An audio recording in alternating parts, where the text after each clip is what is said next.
Mesdames et messieurs, bonjour. L'actualité de la semaine revue selon la grille de lecture de nos invités. Ce dimanche, retour sur la tournée du trophée de la CAN. Les premières étapes ont été accomplies cette semaine avec plus ou moins de succès. Pour quel objectif? Nous en reparlerons donc avec nos invités qui reviendront aussi sur la question de la confiance en la justice camerounaise et le recours à la justice privée soulevé par le premier président de la Cour suprême lors de sa rentrée solennelle. C'était cette semaine à Yaoundé. Enfin, des questions d'intégration sous-régionale avec cette nouvelle résolution de rendre plus efficace encore la circulation des biens et des personnes dans la zone CEMAC.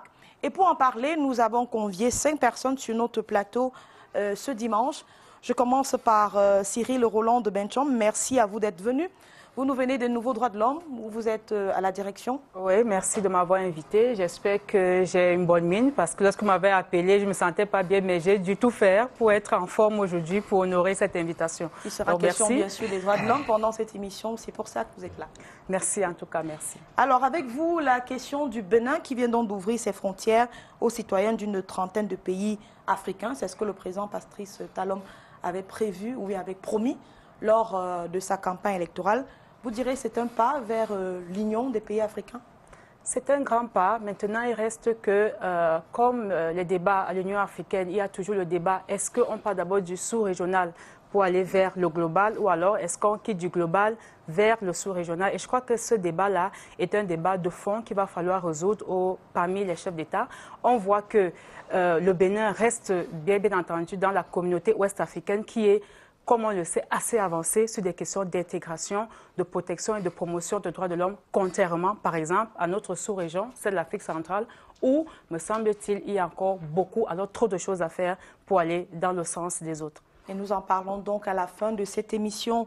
Jean-Baptiste Atemengue, bonjour, merci à vous d'être là également. Bonjour. Avec vous, cette question de la liste des candidats déclarés admis pour la formation de 100 techniciens et ingénieurs au programme de formation mise en place à marge du projet d'électrification de 166 localités par système photovoltaïque. Vous en avez sans doute entendu parler puisque la liste semble faire problème.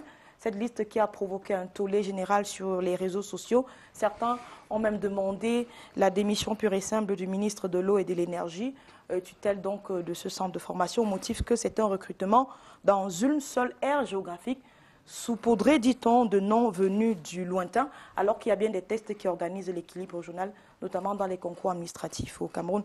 Est-ce qu'il y a un non-respect de ces textes selon vous? D'abord, bon, je sais que le ministre Atanakuna est originaire du même département que moi. Ah bon? Malheureusement, il n'agit pas souvent comme tous les autres le font, parce que nous, dans la MeF Wakona, il ne nous a jamais sollicité pour lui donner une liste à transmettre au concours de l'ENAM, de l'EMIA et tout ça, comme tous les autres le font.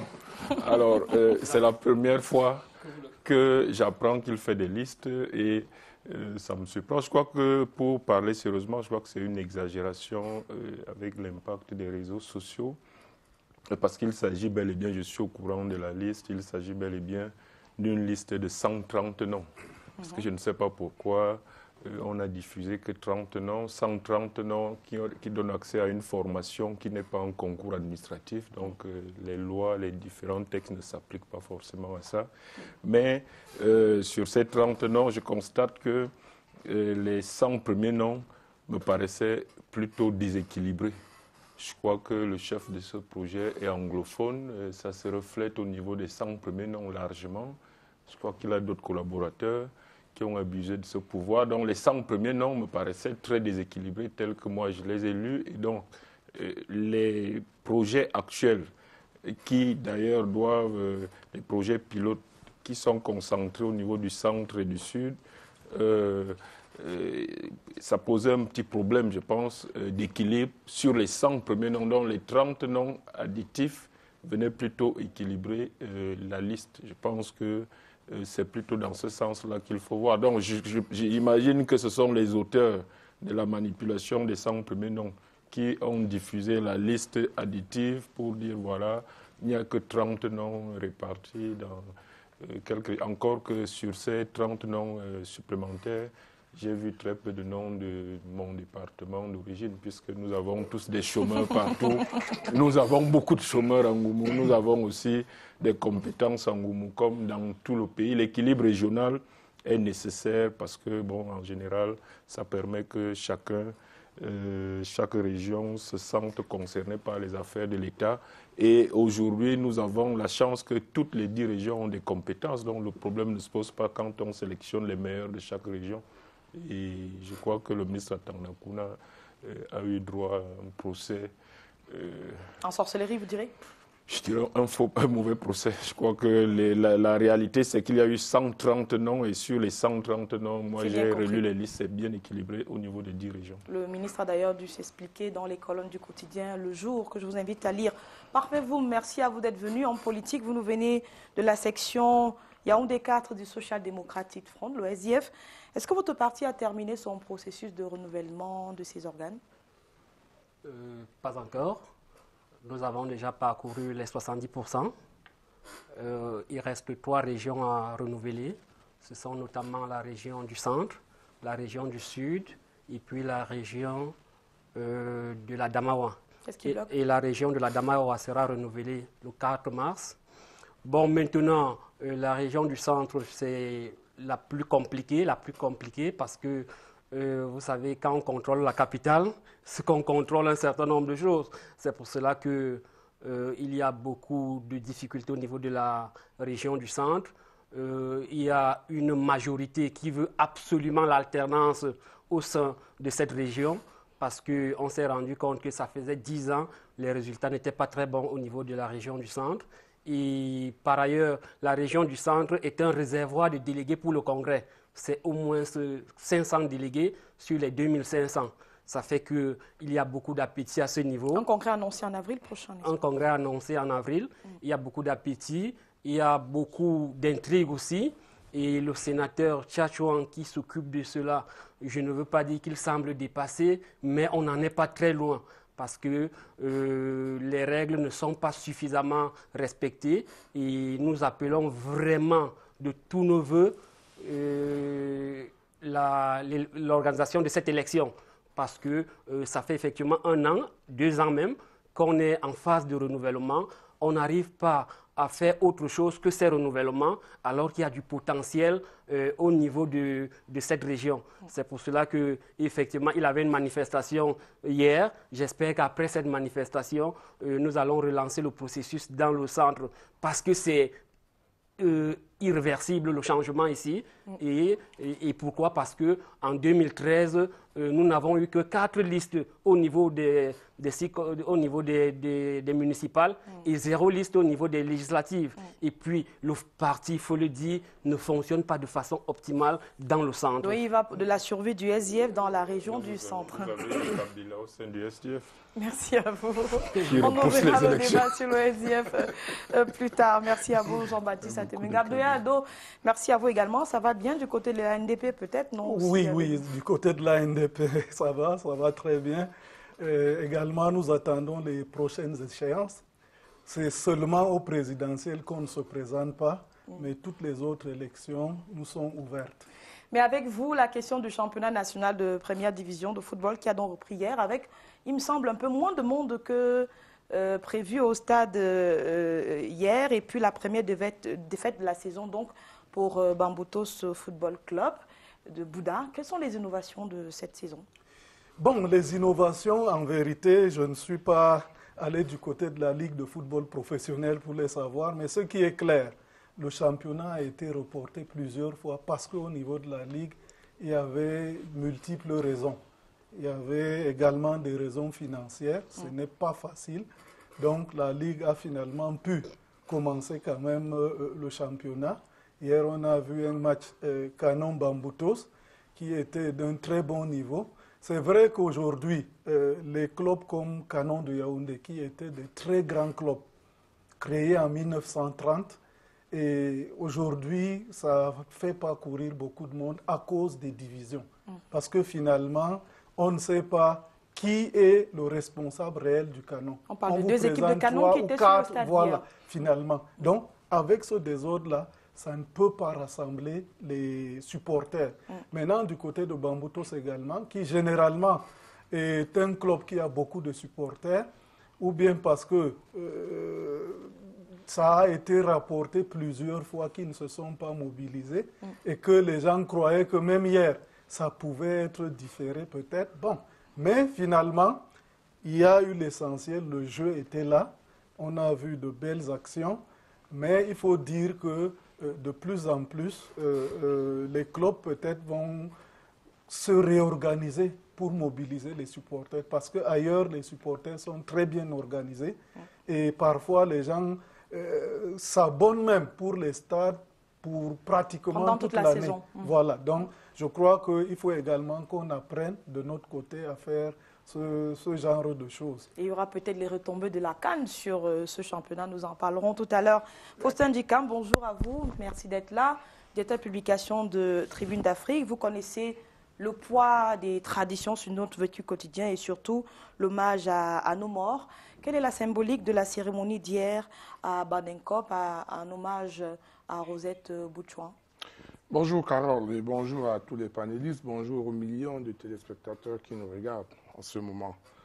Nous sommes un dimanche, hein, oui. Et j'aimerais saluer tous les chrétiens du monde entier et particulièrement ceux de l'église évangélique du Cameroun, mon église, d'où vous m'avez tiré ce matin. À qui vous avez faussé compagnie ce matin. Voilà.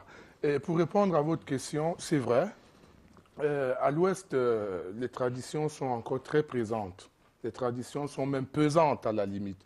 Et je voudrais d'emblée rendre hommage au président du comité d'organisation de cet événement qui a mis les petits plats dans les grands pour que cette manifestation se déroule normalement. Madame Boutchouan était mariée à l'Ouest d'un homme que nous connaissons très bien. Mais Madame Boutchouan était surtout la belle-mère du chef de l'État et la mère de la première dame du Cameroun. Mais enfin, Madame Boutchouan, sur le plan traditionnel, avait des titres de notabilité à Bangou au-delà d'être mère de la ville de Bangou. Oui. Donc, vous comprenez très bien que après un an qu'elle soit partie de ce monde, le peuple Badenkop ne pouvait pas rester les bras croisés. Il fallait respecter les normes de la tradition, comme ça se fait à l'Ouest, organiser ses funérailles. Ce qui a été fait, et je voudrais remercier très personnellement son illustre époux, M. Boutchouan, que je connais personnellement, pour dire que on ne pouvait pas faire les choses autrement.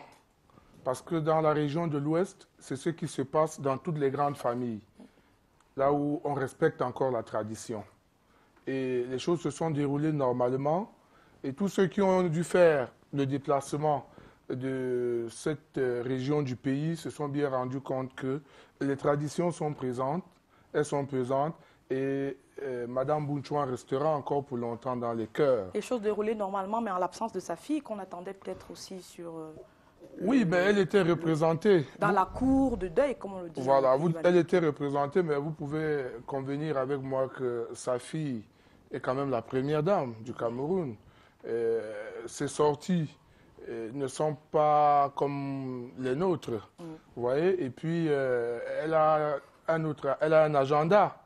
Et vous savez que de la fonction de son mari, de son illustre époux, elle ne peut pas se permettre de se déplacer, même si il est vrai qu'on aurait aimé la voir à nouveau là-bas, parce qu'il s'agit quand même de sa mère. Vous savez, on n'a qu'une seule mère dans la vie. On ne la perd qu'une seule fois. Je le dis, j'en sais quelque chose pour ceux qui n'en ont plus comme moi.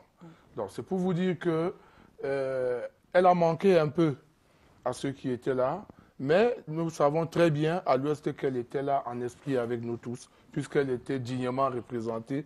Et je crois que la grande famille de Nangaï Boko et même de Dimako a fait le déplacement. Donc je crois que même si son illustre fille n'était pas là, ça a quand même manqué à ceux qui ont participé à cette grande messe traditionnelle. Mais seulement, je dois dire que c'était une bonne chose et Mme Bunchoa méritait bien cela. Une cérémonie d'ailleurs retransmise en direct sur les antennes de Canal 2 International. Vous avez donc l'occasion de la suivre. Et voici maintenant le tour d'horizon de l'actualité de la semaine. Bran Kamga signe la revue de presse de Canal Presse et nous vous revenons juste après avec le débat. À tout de suite.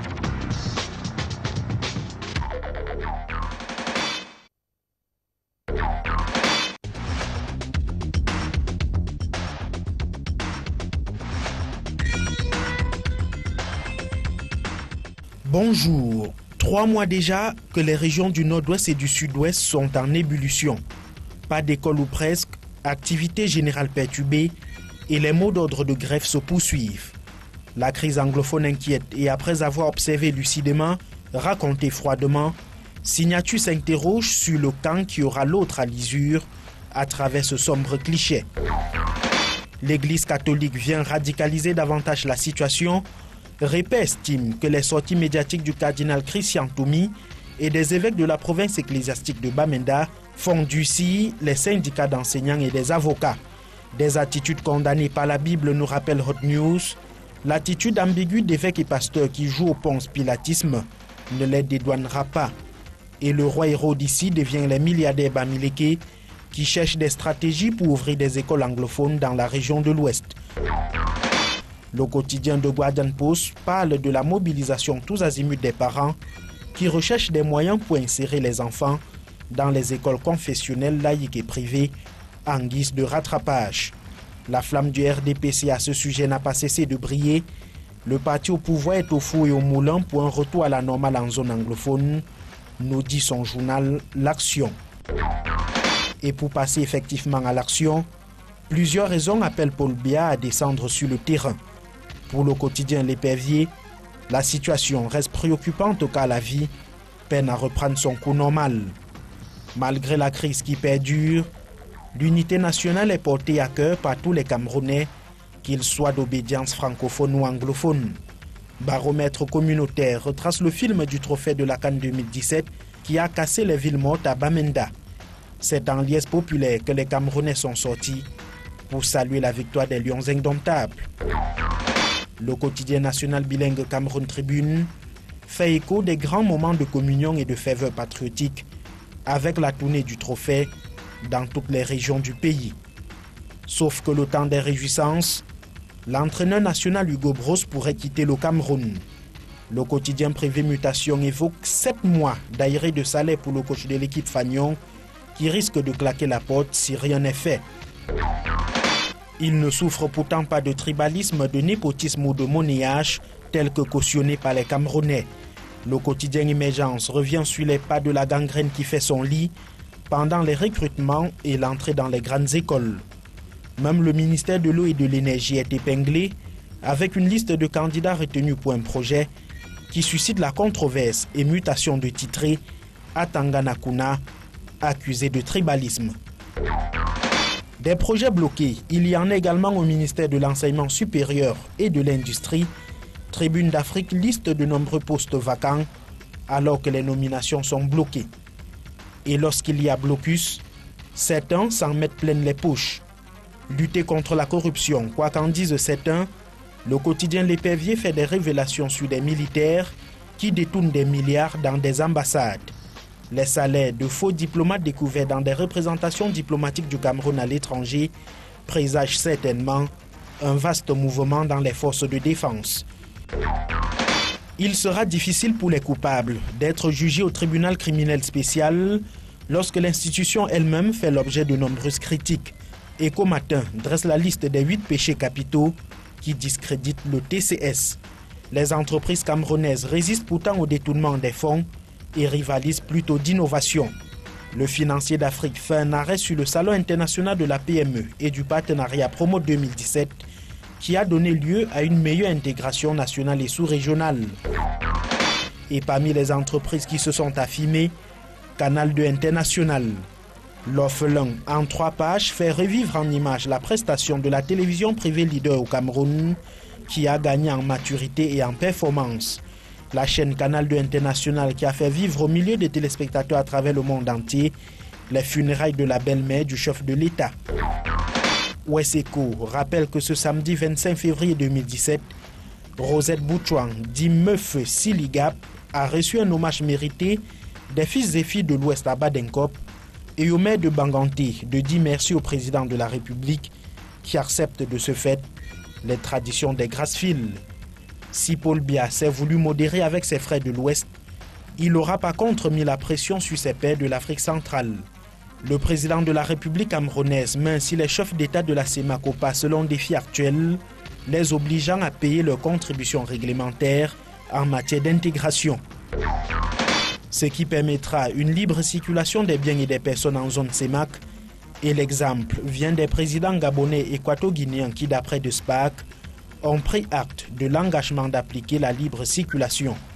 Les détenteurs d'une carte d'identité ou d'un passeport biométrique pourront alors aller et revenir sans risque d'être interpellés. Bon dimanche et à dimanche prochain.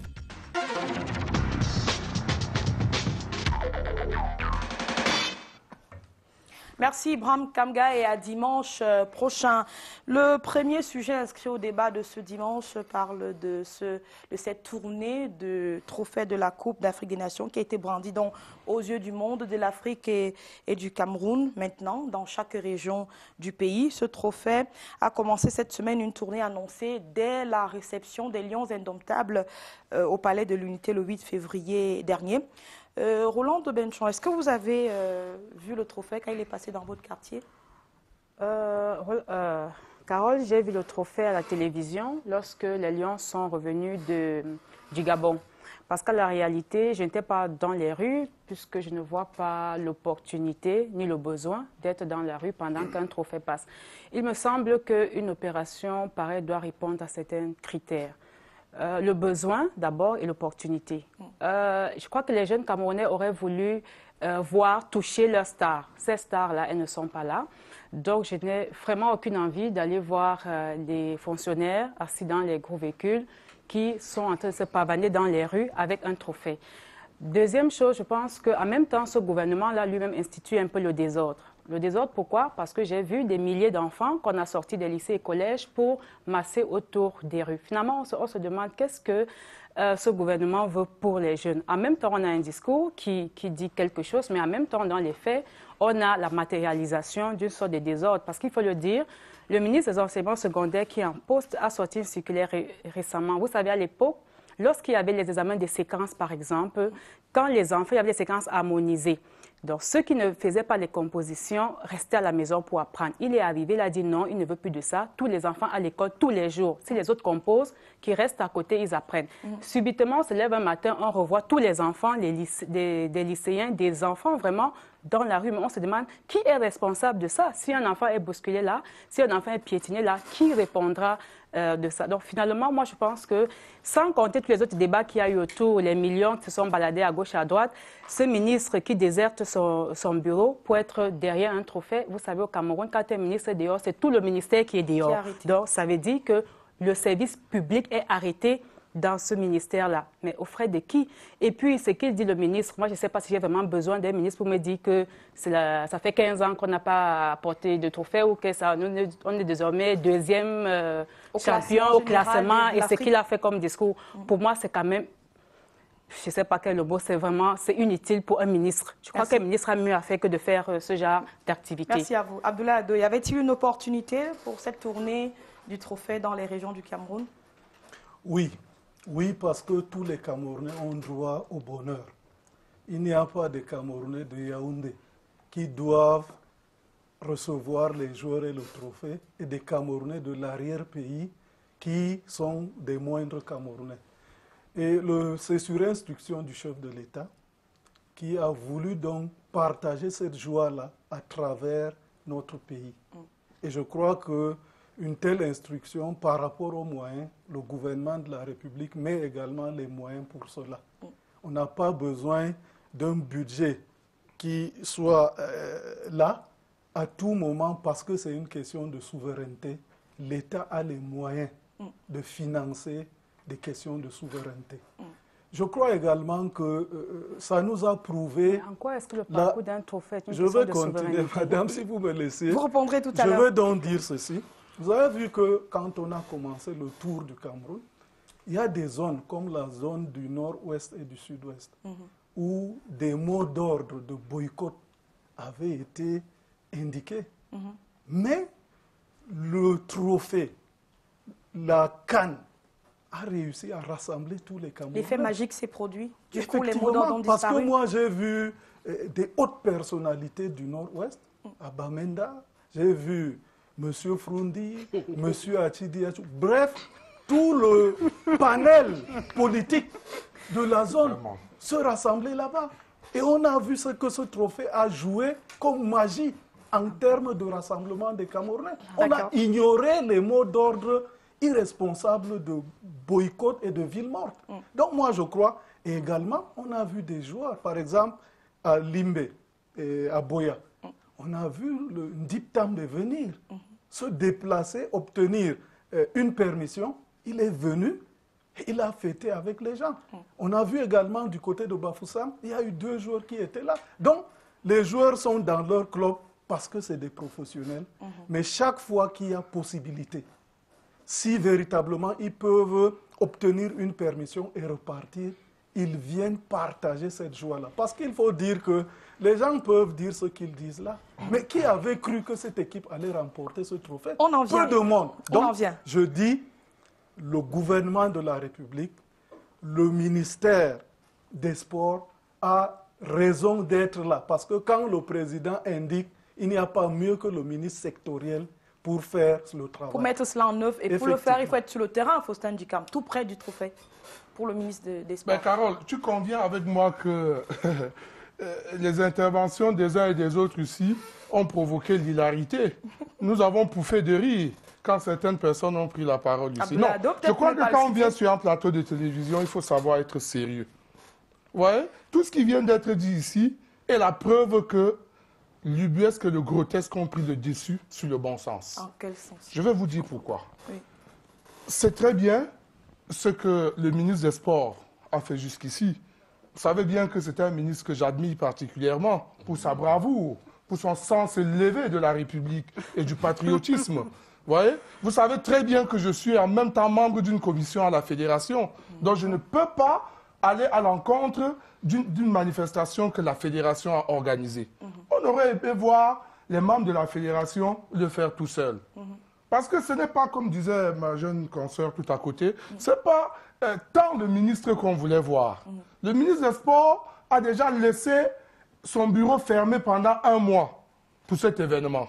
Voyez-vous? Et puis, il revient, alors qu'il n'est pas seulement là pour le football, il doit refermer son bureau parce qu'on vous dit ici sur ce plateau qu'il y a eu des instructions du chef de l'État. J'aimerais bien voir si ces instructions étaient écrites. Vous savez que c'est trop facile de manger le chef de l'État à toutes les sauces. Mais dans une république digne de ce nom, quand le chef de l'État, dans sa fonction républicaine et tribunicienne, a reçu une équipe comme celle-là, et lui l'a auréolé de médailles, et a fait un discours officiel, ça veut dire que personne d'autre n'a pu prendre la parole ou que ce soit pour dire n'importe quoi que ce soit. Apprenons à éduquer sur le plan citoyen les Camerounais. Il faut qu'on apprenne à les éduquer. Je ne suis pas contre le fait qu'on fasse des tournées ou bien faire fêter, faire voir la coupe. Ça fait quand même 15 ans qu'on court après cette coupe. Moi, j'ai été à la dernière coupe, j'étais un peu partout dans le monde avec ces Lions indomptables. Je sais ce que ça fait, 15 ans plus loin d'avoir gagné ça. Mais quand nous allons gagner la Coupe du Monde, on fera quoi? On repartira sur le terrain. Voilà. Alors, c'est pour vous dire que c'est bon, nous avons gagné, c'est bien de communier avec la population, mais le pays doit quand même avancer. Le ministre des Sports n'a pas abandonné son bureau pour aller... Regardez les incidences qu'il y a eu. Il y a eu la rentrée sportive hier. Le ministre n'était pas là. Il était obligé de se faire représenter par son secrétaire général. Vous savez très bien que la clôture de cette année sportive-là se fait par le chef de l'État en personne. Vous voyez bien? Donc il y a quand même... Je ne suis pas sûr que le chef de l'État, après avoir reçu officiellement les Lions indomptables avec la coupe, en présence de son épouse et tous les grands corps de l'État, et les auréoler des médailles pouvez encore imaginer que c'était nécessaire pour le ministre de fermer son bureau, de prendre 500 millions, mettre dans les poches et faire le tour du Cameroun. Par ce temps de ramadan financier, je dis que ce n'est pas normal. Alors, Jean-Baptiste Atemengue, on parle des enfants qui ont été sortis des salles de classe pour être massés des deux côtés de la route et voir et acclamer le trophée. Est-ce qu'on a besoin de cette liesse populaire pour se dire qu'on est finalement 5e fois champion d'Afrique? Ou alors le fait de regarder le trophée à la télévision aurait suffi, non? Non, je pense que, bon, moi, je ne partage pas forcément cette le point de vue de vos syndicats. Pourquoi? Parce que quand j'ai observé la liesse populaire à l'arrivée des Lions indomptables à Yaoundé, moi, personnellement, je me suis posé la question du partage de cette joie avec l'ensemble de nos compatriotes des autres régions. Et j'ai été rassuré d'apprendre que le trophée allait faire le tour des 10 régions. Mais est-ce que le voir à la télévision ne suffisait pas déjà? Ce n'est pas la même chose. Je crois que s'il y a autant de... Si, après avoir vu à la télévision, il y a autant de gens à Bamenda, à Bafoussa, qui ont envie de le toucher du doigt, qui ont voulu toucher et le voir en vrai, parce que la télévision, c'est loin.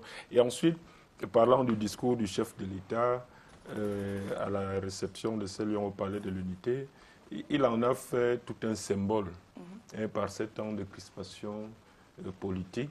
Et ça contribue aussi à l'éducation civique de ces jeunes, de participer à cette fête et de toucher de très près ce symbole que le chef de l'État leur a présenté comme étant le résultat d'une équipe qui a joué soudée, qui a mis l'intérêt général au-dessus des individualismes, qui a su s'entendre avec un esprit de tolérance, de patriotisme. Donc je crois que c'est bien plutôt, mais je pense plutôt par rapport au civisme, à l'éducation civique de ces jeunes, c'est bien qu'ils prennent 1 heure ou 2 heures de temps pour aller...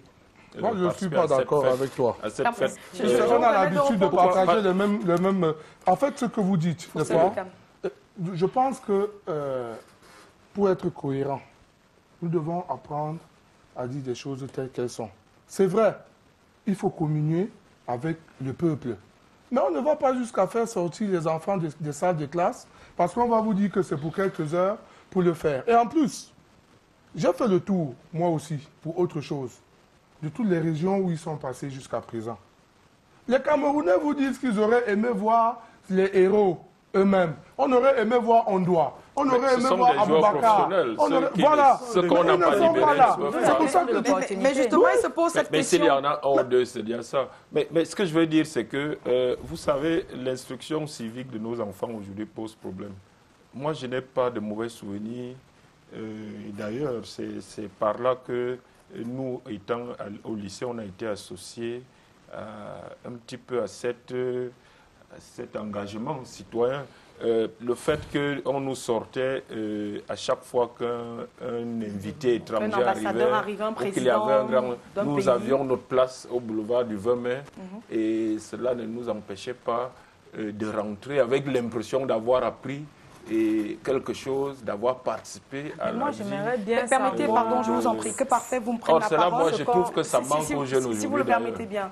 Jean-Baptiste Atemengue, je reviens à vous. Ces moments où ils peuvent... Avec trop d'argent comme ça, c'était pas avec l'argent à l'époque Atemengue. Parfait, pour les organisateurs de ce tour, il faut, dit-il, continuer à surfer sur la victoire pour faire durer ce qu'on appelle ici le sentiment d'union nationale. Un peu comme on a entendu Abdoulaye Ado dire tout à l'heure, les gens ont laissé de côté les revendications We Need Education, We Need Network, notamment à Bamenda et à Boya, pour se dire on va communier avec le trophée. Est-ce que le trophée seul résout donc tous les problèmes des Camerounais?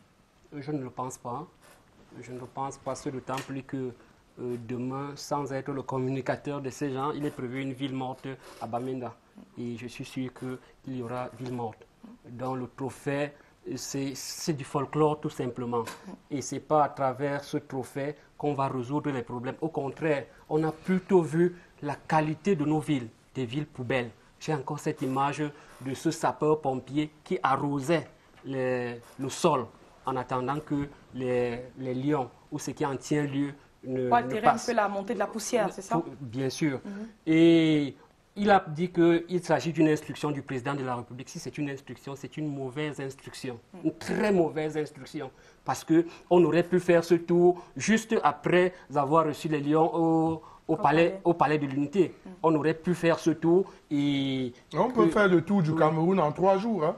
Nous l'avons souvent Donc fait je pense que ce pouvoir, et on vous a parlé des chiffres, les chiffres sont quand même astronomiques. On parle de 500 millions. Donc quand ils sont partis de Yaoundé pour Bafoussam, ils ont épuisé 50 millions. De Bafoussam pour Bamenda, 50 millions, ainsi de suite. Oh, c'est l'argent du contribuable. Et puis on parle de l'IES. Moi je comprends pas, vous travaillez au Trésor public. S'il te plaît, on parle de l'IES. On parle de l'IES. Moi je travaille pas au Trésor public. On parle de l'IES populaire. Il faut plutôt interpréter ça comme le fait du chômage des jeunes, des Camerounais, qui n'ont rien à faire et à l'occasion d'un cinéma comme celui-là, ils sont obligés de se rassembler et ne pas vaguer à des occupations parce qu'ils n'en ont pas. Et vous avez parlé des élèves qu'on a sortis des salles de classe. C'est pas normal. Ils ont organisé des journées blanches dans chaque région, alors qu'eux-mêmes condamnent les années blanches dans d'autres régions. Ce n'est pas normal. Et dans un état normal, le ministre au moins devrait s'expliquer par rapport aux images de ces enfants qu'on a vus du matin jusqu'à 20h attendant le passage des lions. Et quelqu'un vous a dit sur ce plateau qu'il n'y avait pas les lions, que les lions n'étaient pas dans cette caravane. C'était plutôt, j'ai vu le président de la FECAFO. Il y a Tchami qui était à Douala. Il n'est pas joueur. Il n'est pas joueur. Alors qu'on se serait attendu à ce qu'on ait au moins 10 joueurs dans cette caravane. Donc, une fois de plus, c'est comme ça que fonctionne ce système et on n'est pas du tout surpris. Abdoulaye Ado, les foules venues voir les lions indomptables ne sont donc pas le trophée et les lions ne sont-elles pas à la recherche finalement des héros pour une jeunesse camerounaise ou bien des modèles, on va le dire comme ça, pour une jeunesse camerounaise qui peut être en perte de repères et qui célèbre quand même en février une fête qui est importante pour notre pays. Est-ce qu'on peut mettre ça sous ce prisme-là? Je dis que ces lions étaient un exemple pour notre pays. Personne et je crois que c'est même normal. Si le chef de l'État n'avait pas eu l'idée ingénieuse de demander ce tour du Cameroun, ça aurait été une faute politique grave. Parce que quoi? Donc c'est de la récupération. C'est pas de la récupération. Quand le président de la République, du moins quand le gouvernement finance ces lions-là, pourquoi on ne dit pas que c'est de la récupération? Quand vous financez et qu'il y a des résultats, s'il y a des résultats, on ne peut pas vous interdire. Ce sont vos résultats. Vraiment d'essayer de faire passer dans l'opinion l'exemplarité de ce travail. Parce que ces lions, partis pratiquement au niveau de l'opinion, au niveau zéro d'amour pour l'opinion, ils sont revenus en héros, en exemple pour la nation. Et aujourd'hui, qu'on le veuille ou pas, le fait d'avoir, à travers la solidarité, à travers l'intrépidité, à travers le sérieux, ramener ce trophée-là. Nous avons suivi le discours du président. En réalité, moi, rarement, les poils de mon corps se lèvent, mais quand j'ai vu ces garçons, dans l'adversité, remporter ce trophée, et tout ce que les uns et les autres avaient dit d'eux, et que finalement, ils reviennent. Et on voit des jeunes comme Bassogo, aujourd'hui, gagner, faire signer un contrat de 23 milliards. Revenir également pour avoir un salaire annuel de 4 milliards et demi pour quelqu'un qui est parti de Ngangé, parce qu'on a montré sa maison. Donc, je crois quand même que c'est l'exemplarité. On ne peut donc pas, dans un pays comme le Cameroun, où il y a un problème par rapport à la jeunesse, mais même si on ne demandait pas aux enfants de quitter les salles, ils seraient sortis. Moi, je me rappelle, Carole, à l'université, il y avait un match en 2009, Cameroun-Nigeria, pour les éliminatoires de la Coupe du Monde. Je vous assure qu'en 89, je crois, en 89, les gens sont partis des amphithéâtres, ont composé ont composé à l'université. Des gens ont abandonné pour aller. Donc, ils n'ont pas eu suivre besoin les matchs. quand le Donc, ministre leur le demande de football, sortir des c'est un vaccins. truc. pas des Et puis je sors par là. Le ministre, je vous assure, laissez-moi Pardon, terminer. terminé. Le Terminé en ministre, 10 le secondes, ministre parce a que les peut-être autres vont fermé son répondre. bureau, Oui. mais le ministère des Sports n'est pas fermé. Ah bon? Auquel service vous n'avez pas eu au ministère des Sports parce que le ministre n'est pas là. Non, ça c'est le dilatoire. Moi je crois que C'est toi qui au fais la Cameroun, langue de on bois. a la... C'est toi Au qui fais la Cameroun, langue de bois, parce que tu connais, au Cameroun, tu on connais a très bien la... le fonctionnement de Au ce Cameroun, ministère. s'il vous plaît, Permettez qu'il termine. au Je vous donne 10 Cameroun, secondes après on a la l'art terminer. à tout prix Oui. de vouloir noircir. Nous avons ne réussi noircit à rien. créer, On dit juste la vérité. des citoyens noircisseurs Non. pour noircir même ce qui on a n'est des- pas, et ce on a qui des est blanc. citoyens blanchisseurs. Roland On a des Benchon, citoyens blanchisseurs. Je suis surpris. Je vais te Moi, permettre je de suis réagir surpris. d'abord, Faustin Djikama, avant vous, s'il vous plaît. Ok, allez-y, Allez-y. madame. C'est vous qui avez été la première à évoquer la question financière et tout ce que Oui, cela oui. impacte Vraiment, sur beaucoup de tout. choses ont été dites et beaucoup de choses n'ont pas été bien dites ou alors été dites d'une façon peut-être pour défendre un bord. Moi, je voudrais qu'on soit un peu lucide. Premièrement, concernant il a parlé de magnifier les jeunes, les success stories, mais je pense que vraiment, ce n'est pas à travers le football aujourd'hui que l'on pourrait magnifier la jeunesse camerounaise. Mais il y a des cas d'école. Il a parlé de M. Bassegor qui gagne aujourd'hui 4 millions 500. Il gagne aujourd'hui 4 milliards annuels. Il gagne aujourd'hui 4 milliards pour lui-même Grâce et au sa football. famille. Mais c'est je normal. connais, Si non, on a je un, connais, deux, trois Camerounais si vous comme me laissez argumenter, Oui, allez-y. je connais des jeunes qui ont fait des inventions, qui ont fait des choses qui auraient pu aider tout le Cameroun tout entier, mais dont ce gouvernement n'a même pas pu se saisir de ça, Donc, ils ou auraient fait alors dans une saisir caravane l'opportunité, bien entendu. Il y a souvent des journées technologiques, il y a dans les lycées autres, il y a des journées où vraiment des jeunes vous présentent des inventions. Il y a des jeunes qui essaient dans le numérique. Il y a des jeunes qui essaient dans le numérique. Il y a tellement de jeunes qui font des choses qui auraient pu pas bénéficier à une personne et sa famille, mais bénéficier à l'ensemble de la communauté, alors dont on ne parle même pas. C'est-à-dire que ça reste dans les milieux jeunes, ou alors ça reste dans les médias et aucun ministre n'a jamais eu, je veux dire, la seule idée même dans un discours de parler de ces aides, de magnifier ces jeunes-là. Maintenant, revenons sur la question de l'éducation civique. Vraiment, en quoi est-ce que le football est une question d'éducation civique? Moi, je ne vois pas. Je pense qu'on aurait fait beaucoup d'autres choses. Le président de la République a le mandat du peuple camerounais. Ça dit que c'est nous qui avons le mandat. Donc, quand il parle et qu'il donne les médailles, c'est à notre nom, à nous tous. Il n'est pas là en tant que personne institut personnel. Il est là parce que les Camerounais ont donné ce pouvoir-là. Donc, je ne comprends vraiment pas cette affaire du ministre qui est dans les rues en train de faire autre chose. Ce n'est pas son boulot. D'ailleurs, que son discours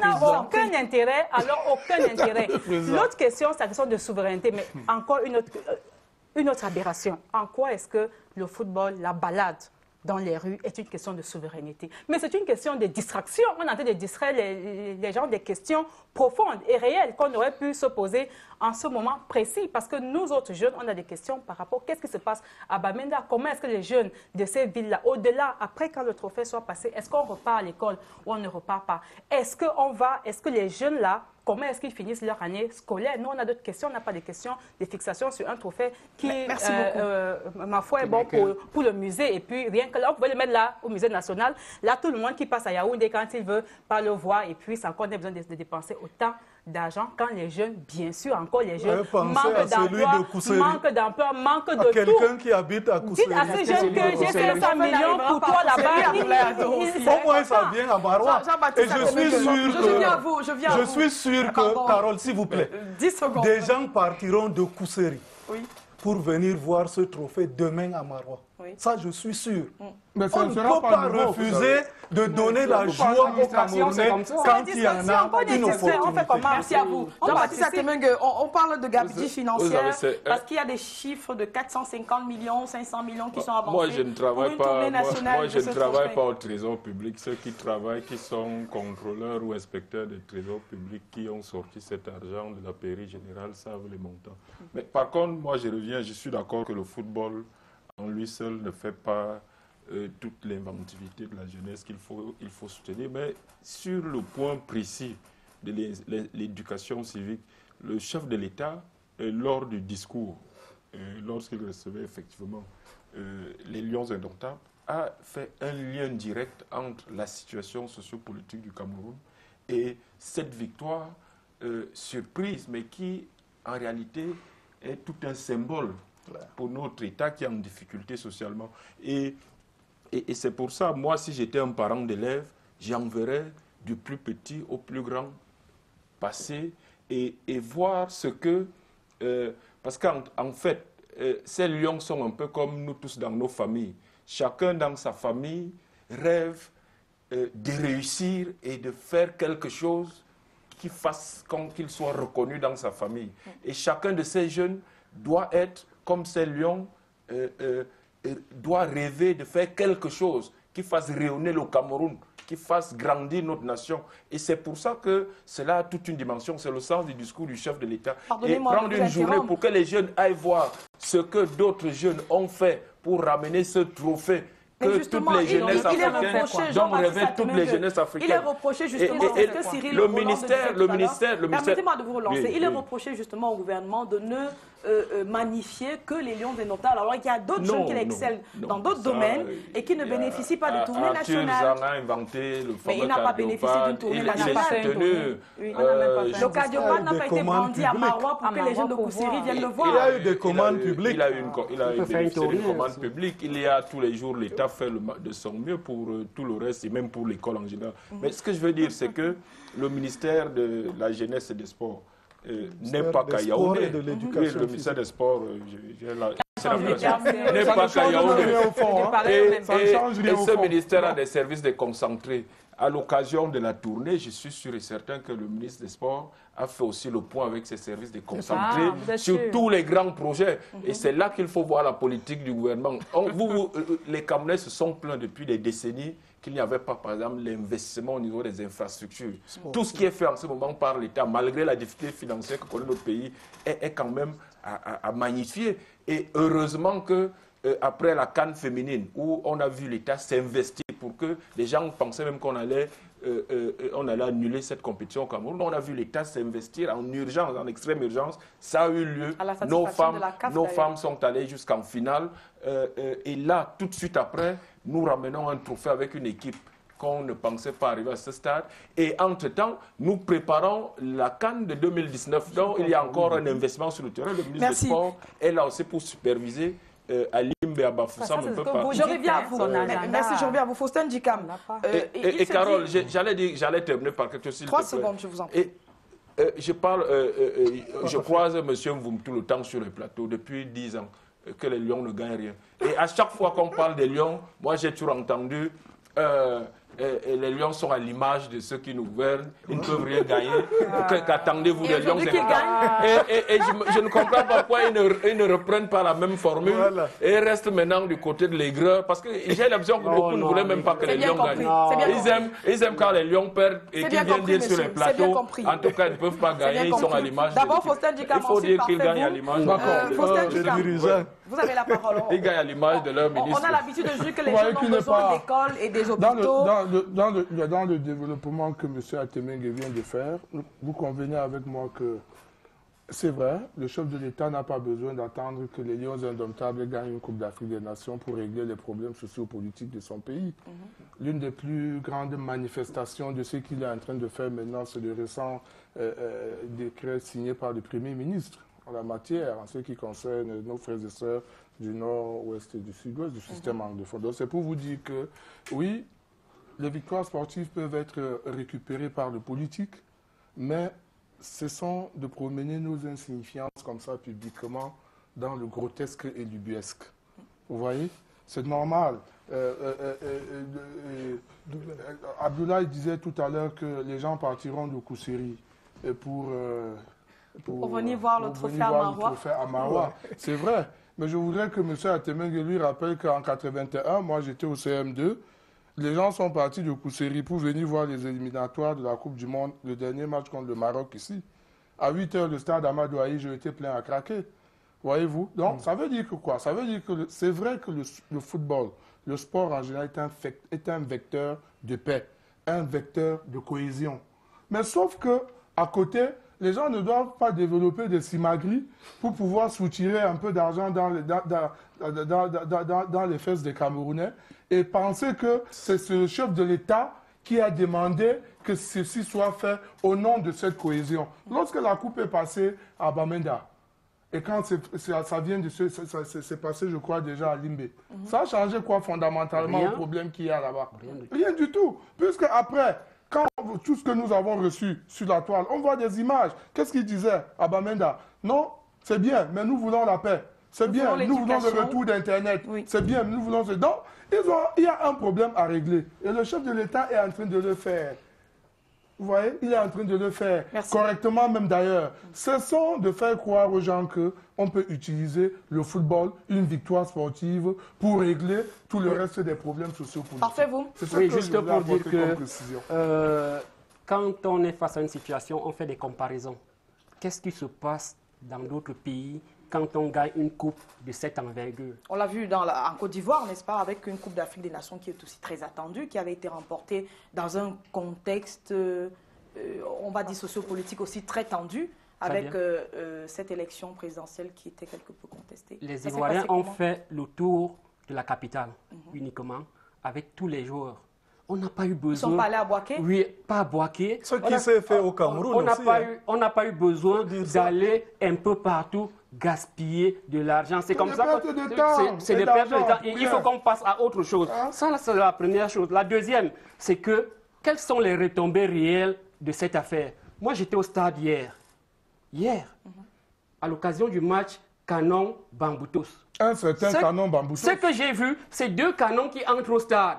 Un habillé en vert, l'autre habillé en rouge. Mais quel est le rapport avec Non, le rapport, c'est que finalement, vous allez constater qu'on gagne, certes, mais on ne fait rien ensuite. Et on est en pleine distraction dans les tournées au lieu de réfléchir sur le contenu réel du football camerounais. Et de régler les problèmes des équipes de football, peut-être. Voilà.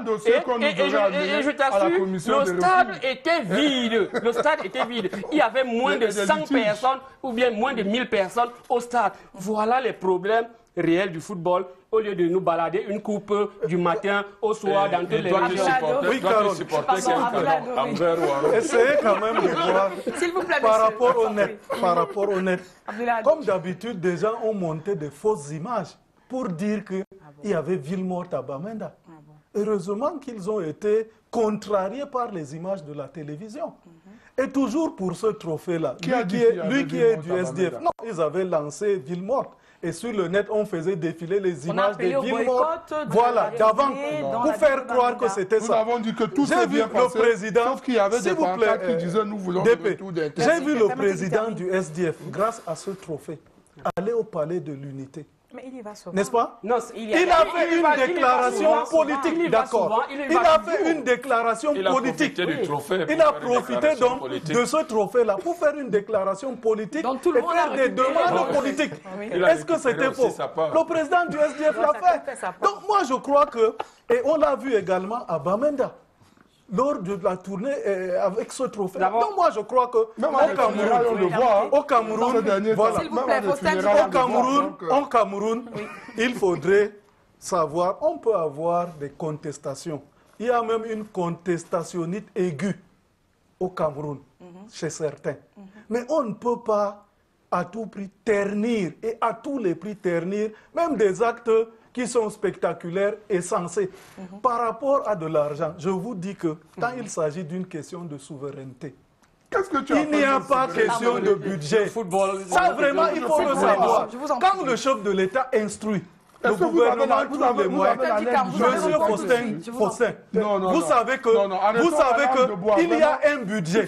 Il y a un budget de souveraineté que des dirigeants ont, qu'ils peuvent mettre à la disposition d'une situation pour permettre de financer. Même si aucun budget n'avait été prévu au départ pour cela. Ça, il faut le savoir. Il fallait réduire le train de vie de l'État. Ça se fera. Ça se fera également. On ne s'entend plus parce que vous parlez en même temps. Je dis donc qu'il y a des choses plus importantes à gérer et à régler dans ce pays en ce moment avec 500 millions. Le tour du Cameroun. De prendre les mêmes 500 millions et de faire le tour. D'abord, vous n'avez pas les preuves que c'est ça, le montant. Et je dis que je ne sais pas. Moi, je ne sais sais pas. Et nous attendons mais toujours je sais que cette instruction permettez-moi. pour faire le tour du du Cameroun avec toutes ces populations, parce qu'il y a généralement quoi? Il y a réception La chez le FECAFOOT aurait dû gouverneur. lui faire le faire. Il y a parce qu'elle réception des chez moyens le pour ça. Vous gouverneur. l'avez déjà Le dit. ministre Vous savez, S'il vous plaît, permettez qu'il s'exprime. Il y a des gens, Allez-y, Abdoulaye. des véhicules que vous voyez là, ce tour et la sécurité, Des gros et tout ça véhicules. c'est financé. Oui. Et je crois avec que des gens par le budget avec de des gens l'État, par inutiles dans les délégations. par l'État, Avec des puisque gens c'est le inutiles dans les ministère qui délégations.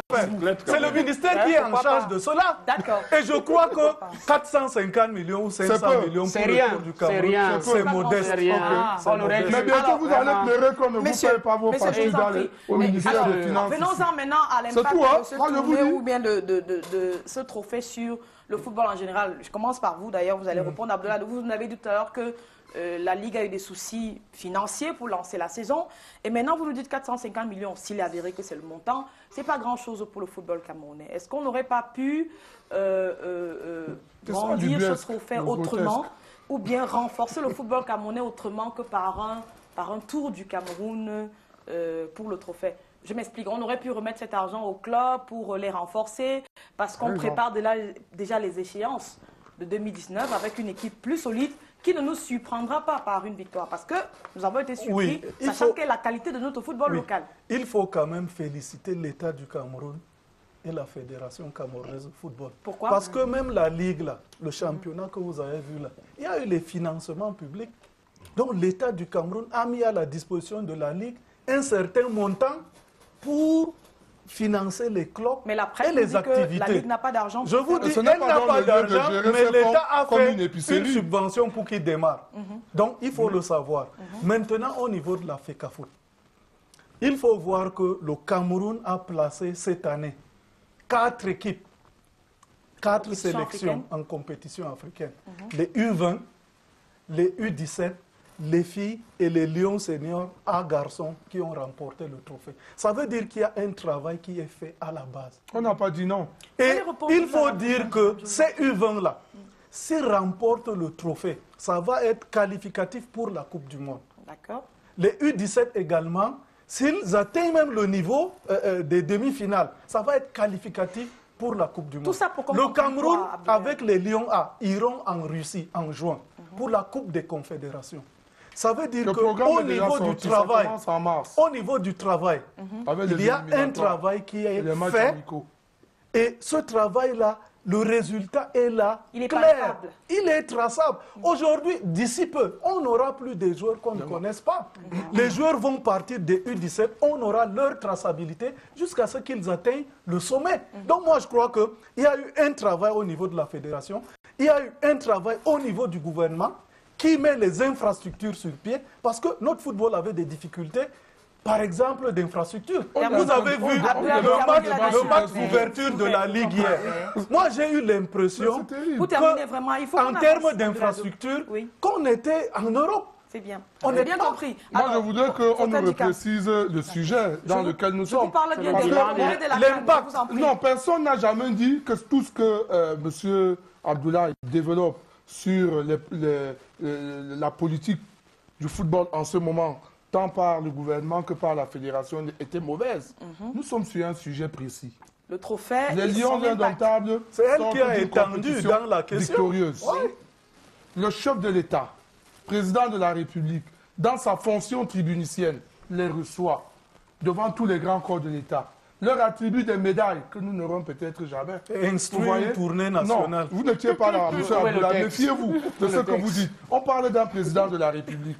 Vraiment, ce sont de singer. Les le chef de institutions ne l'État sont pas ou bien toujours de- écrites, Voilà. hein, Donc, alors, Vous pensez qu'un ministre, quand il a Faustin, fini, un ministre peut sortir de Yaoundé ce n'est pas ce sans que que je le dis. gouvernement ne soit au Laissez-moi- courant. Vous le laissez-moi savez. Laissez-moi au bout de mon Il y a des raisonnement. canons pour diriger Quand même. Fontaine du Cameroun. N'est-ce pas? Je vous en Mais prie. au sortir de là, un ministre qui n'est pas seulement un ministre du football, qui est ministre des sports, je dis bien des sports et de l'éducation physique, qui a déjà été absent pendant 1 mois de son bureau. Monsieur Abdoulaye, vous savez de quoi je parle. Il a des Vous connaissez collaborateurs, le magistère de Bidoumpad quand il est ministre des Sports. Quand vous venez tenter de faire croire aux gens sur ce plateau que quand il n'est pas là, le ministère continue à fonctionner, je dis, vous êtes en train de faire la langue de bois. C'est bien Parce compris. que je le connais. Vous voyez, il n'a pas déjà été là pendant 1 mois. Vous l'avez déjà Et quand dit. il revient, à nouveau, il repart sur le terrain. Pourquoi ne pas laisser le président de la fédération et tout son équipe s'occuper de ça? C'est bien compris. Parfait. Voilà, Sur le plan de l'impact de ce trophée, on aurait pu se passer de cette tournée? Je souhaite qu'on interrompe même cette tournée. Parce qu'on a déjà dépensé près de 200 millions. Mais si on peut protéger les 300 millions, ça peut nous aider. Ça peut être utile à autre chose. C'est 50 millions par région. Par région. C'est connu. Pour dire quoi, ils ont dit qu'il y avait une liesse populaire à Bamenda. Ça veut dire que les citoyens de Bamenda sont des Camerounais. Parce qu'ils ont tenté de dire que c'était des terroristes, que c'était des sécessionnistes, alors qu'avec cette tournée, on a bien vu que ce sont des Camerounais. Et maintenant, on doit se poser des vrais problèmes. Si des Camerounais posent ce genre de problèmes, comme on va certainement évoquer tout à l'heure, il faut donc les suivre, les écouter, parce que ce ne sont pas des étrangers. Et donc, comme le trophée allait à Bamenda, il peut ne plus aller à Marois pour que les citoyens de Kousséri le voient? Non. Après avoir fait une analyse profonde, on peut dire qu'il y a eu trop de gabégie déjà. On arrête cela et on demande aux populations de Marois, entre le trophée et avoir d'autres puits d'eau, qu'est-ce que vous préférez? Ils vont certainement dire qu'on préfère des puits d'eau financement. Voilà. Merci à vous. Cyril Roland, on tire quoi de ce... on interrompt aussi la tournée? D'abord que pour moi, je voulais dire depuis le début, un essai à rien. Maintenant, cette tournée ne sert vraiment à rien du tout, alors à rien du tout. C'est vraiment une distraction. Je pense que les Camerounais veulent entendre autre chose. Les Camerounais, par exemple, même pour commencer, le ministre aurait pu commencer depuis quelques jours par nous faire une communication gouvernementale pour nous dire quel est le montant exact, n'est-ce pas? Parce que depuis pour faire un bilan, pour nous dire exactement qu'est-ce qui s'est passé, combien a été dépensé et quels sont les comptes rendus. Parce que, et puis, M. Abo vient de nous confirmer là, que les deniers publics aussi, donc nos impôts, sont utilisés pour le football par ailleurs. On aurait bien aimé savoir de quoi il s'agit exactement, parce que souvent on nous fait croire que le football est une sorte d'espace indépendant, autonome, qui n'a vraiment pas à voir avec l'État lui-même. Et là, maintenant, sur un plateau, on dit que c'est une question de souveraineté et puis que les deniers publics aussi servent à ça. Vraiment, je crois que la première des choses, quand ils reviennent je crois qu'ils reviennent là, ils sont à Yaoundé pour demain ou après-demain, ils commenceraient, si on est dans une république normale, par répondre à ces questions de financement et nous dire exactement quel est le chiffre et d'où est-ce que ça sort. C'est parce que c'est du trésor que ça sort. Vraiment, là, on a le droit de savoir et le droit de dire aussi qu'on n'en veut pas de cette dépense-là. Merci à vous. Jean-Baptiste Atemengue. Puisqu'il s'agit de notre argent, tout de même. Je conclus cette première partie par vous. Le trophée doit poursuivre le Tour du Cameroun. Oui, naturellement, il faut que tous les Camerounais partagent cette joie. Et c'est beaucoup plus l'unité nationale, le patriotisme qu'on célèbre en faisant parcourir ce trophée. Ce n'est pas, parce que vous avez posé une question sur une meilleure utilisation de l'argent qui est consacré à cette tournée. Et justement, il y a beaucoup d'efforts qui est fait par l'État en ce moment. J'ai aperçu à la télévision justement le match d'ouverture hier, c'était sur un joli stade avec une pelouse. Abdoulaye Dodi, il s'écrit en Europe. Tu ne nous as pas dit tout à l'heure quel canon tu allais supporter, le vert ou rouge. La question ne lui a pas été posée. Allez-y. Toujours est-il que l'État fait beaucoup d'efforts et il y a un enjeu qui nous attend en 2019. Et tout cela vise aussi à mobiliser la nation pour que, en 2019, cette fête continentale réussisse chez nous, parce que c'est vraiment la CAN majeure en 2019. Donc, cela contribue à préparer la nation à recevoir toute l'Afrique footballistique ici. Boya et Bamenda ont accueilli, entre autres, le trophée donc, de la Coupe d'Afrique des Nations, alors que la presse continue à parler d'une reprise difficile des cours dans ces régions. Certains enseignants se disent solidaires de leurs collègues, par exemple, Dr Fontaine-Neba, et demandent la relaxe tant des personnes interpellées, dont des enseignants, que des étudiants. Et, disent-ils, Faustin Dikam, la vie ne redeviendra normale qu'après la satisfaction de cette exigence. Est-ce que vous pensez que le gouvernement peut céder à ce type d'exigence maintenant? Non, mais le gouvernement ne doit pas céder à une exigence qui maintient les enfants hors des salles de classe. Vous savez que l'une des missions régaliennes de l'État, c'est quoi? C'est de faire que chacun ait accès à l'éducation. Bon, maintenant, on peut revenir dans des débats de fond et dire, bon, voilà, les réclamations ou bien les contestations sont fondées, oui, c'est vrai, mais on peut le faire dans un cadre normatif où on laisse quand même nos enfants aller à l'école. Souvenez-vous qu'il s'agit des enfants comme les nôtres, dont les parents ont souffert pour payer, pour trouver de l'argent et payer leurs différentes pensions dans les établissements. Donc les enfants ont souffert parce que c'est très difficile. Nous sommes tous parents d'élèves pour que les enfants aillent à l'école et que pour des contestations politiques qu'on aurait pu régler dans un cadre bien aménagé, hors des enfants, eh bien, on les y associe et on les contraint à rester à la maison. Ça fait très mal de voir qu'une partie de nos enfants, parce qu'il s'agit quand même de nos compatriotes, hein, quel que soit ce que les gens peuvent dire, il s'agit de nos compatriotes, que leurs enfants n'aillent pas à l'école et qu'il y ait quand même des gens, éducateurs qui continuent à trouver que c'est normal que les villes mortes se poursuivent, que les gens n'aillent pas à l'école et que les gens ne vaquent pas à leurs occupations malgré les conditions, je ne sais pas qui posent ainsi de suite. Je trouve que ce n'est pas normal. Tout le monde doit revenir à la table des négociations et jamais, jamais, dans un pays comme celui-ci, personne ne devrait fermer la porte au dialogue. Alors, Jean-Baptiste Atemengo, le Cameroun vient d'être encore épinglé par Amnesty International dans son rapport 2016-2017, publié mercredi dernier. L'ONG parle de régression des droits humains, répression des manifestants, incarcération d'opposants politiques et des journalistes. L'ONG dit que le pouvoir de Yaoundé ne prend pas la mesure de la crise anglophone et la communauté internationale aussi semble fermer les yeux devant l'ampleur de ce qui se passe sur le terrain. Vous êtes d'accord avec cette analyse? Je ne suis pas d'accord avec toute l'analyse, mais la gravité, elle est constatable. Je pense que... mais justement, c'est peut-être nous, en tant que Camerounais, nous trouvons que c'est encore beaucoup plus grave que l'ONG. Parce que l'ONG, elle fait son travail. Mais je crois que dès le début de la crise, le ministre des Relations extérieures, son Excellence Bellam Bella, a convoqué l'ensemble du corps diplomatique de Yaoundé pour échanger avec eux sur cette situation. Et au sortir de cette réunion, je crois que de l'extérieur, ce corps personnel a réaffirmé son soutien à un État camerounais unitaire, bien évidemment respectueux des droits de l'homme. Et contrairement à ce qu'attendaient ceux qui sont les entrepreneurs de l'incivisme, qui attendaient un soutien de ces ambassades où ils passent le clair de leur temps à dire que l'État camerounais n'est pas un État démocratique, ils ont été déçus parce que l'ensemble du corps diplomatique à Yaoundé a réaffirmé son soutien à ce que le chef de l'État a affirmé lors de son message à la nation le 31 décembre dernier. Et parlant de l'état de droit, parce il s'agit de ça, l'état de droit a deux pieds.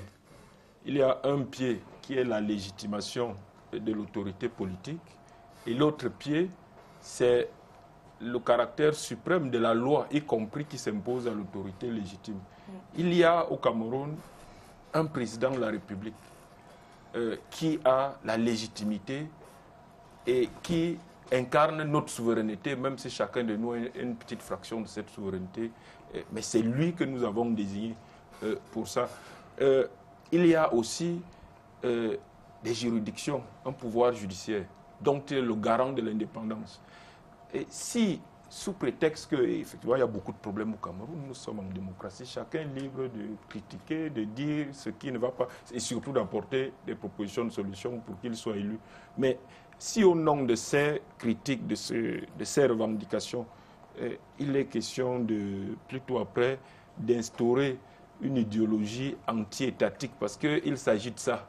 Depuis les villes mortes des années 90, il y en a, et c'est une preuve de l'immaturité politique d'un certain nombre de nos leaders de l'opposition, notamment qui avancent, pas seulement masqués.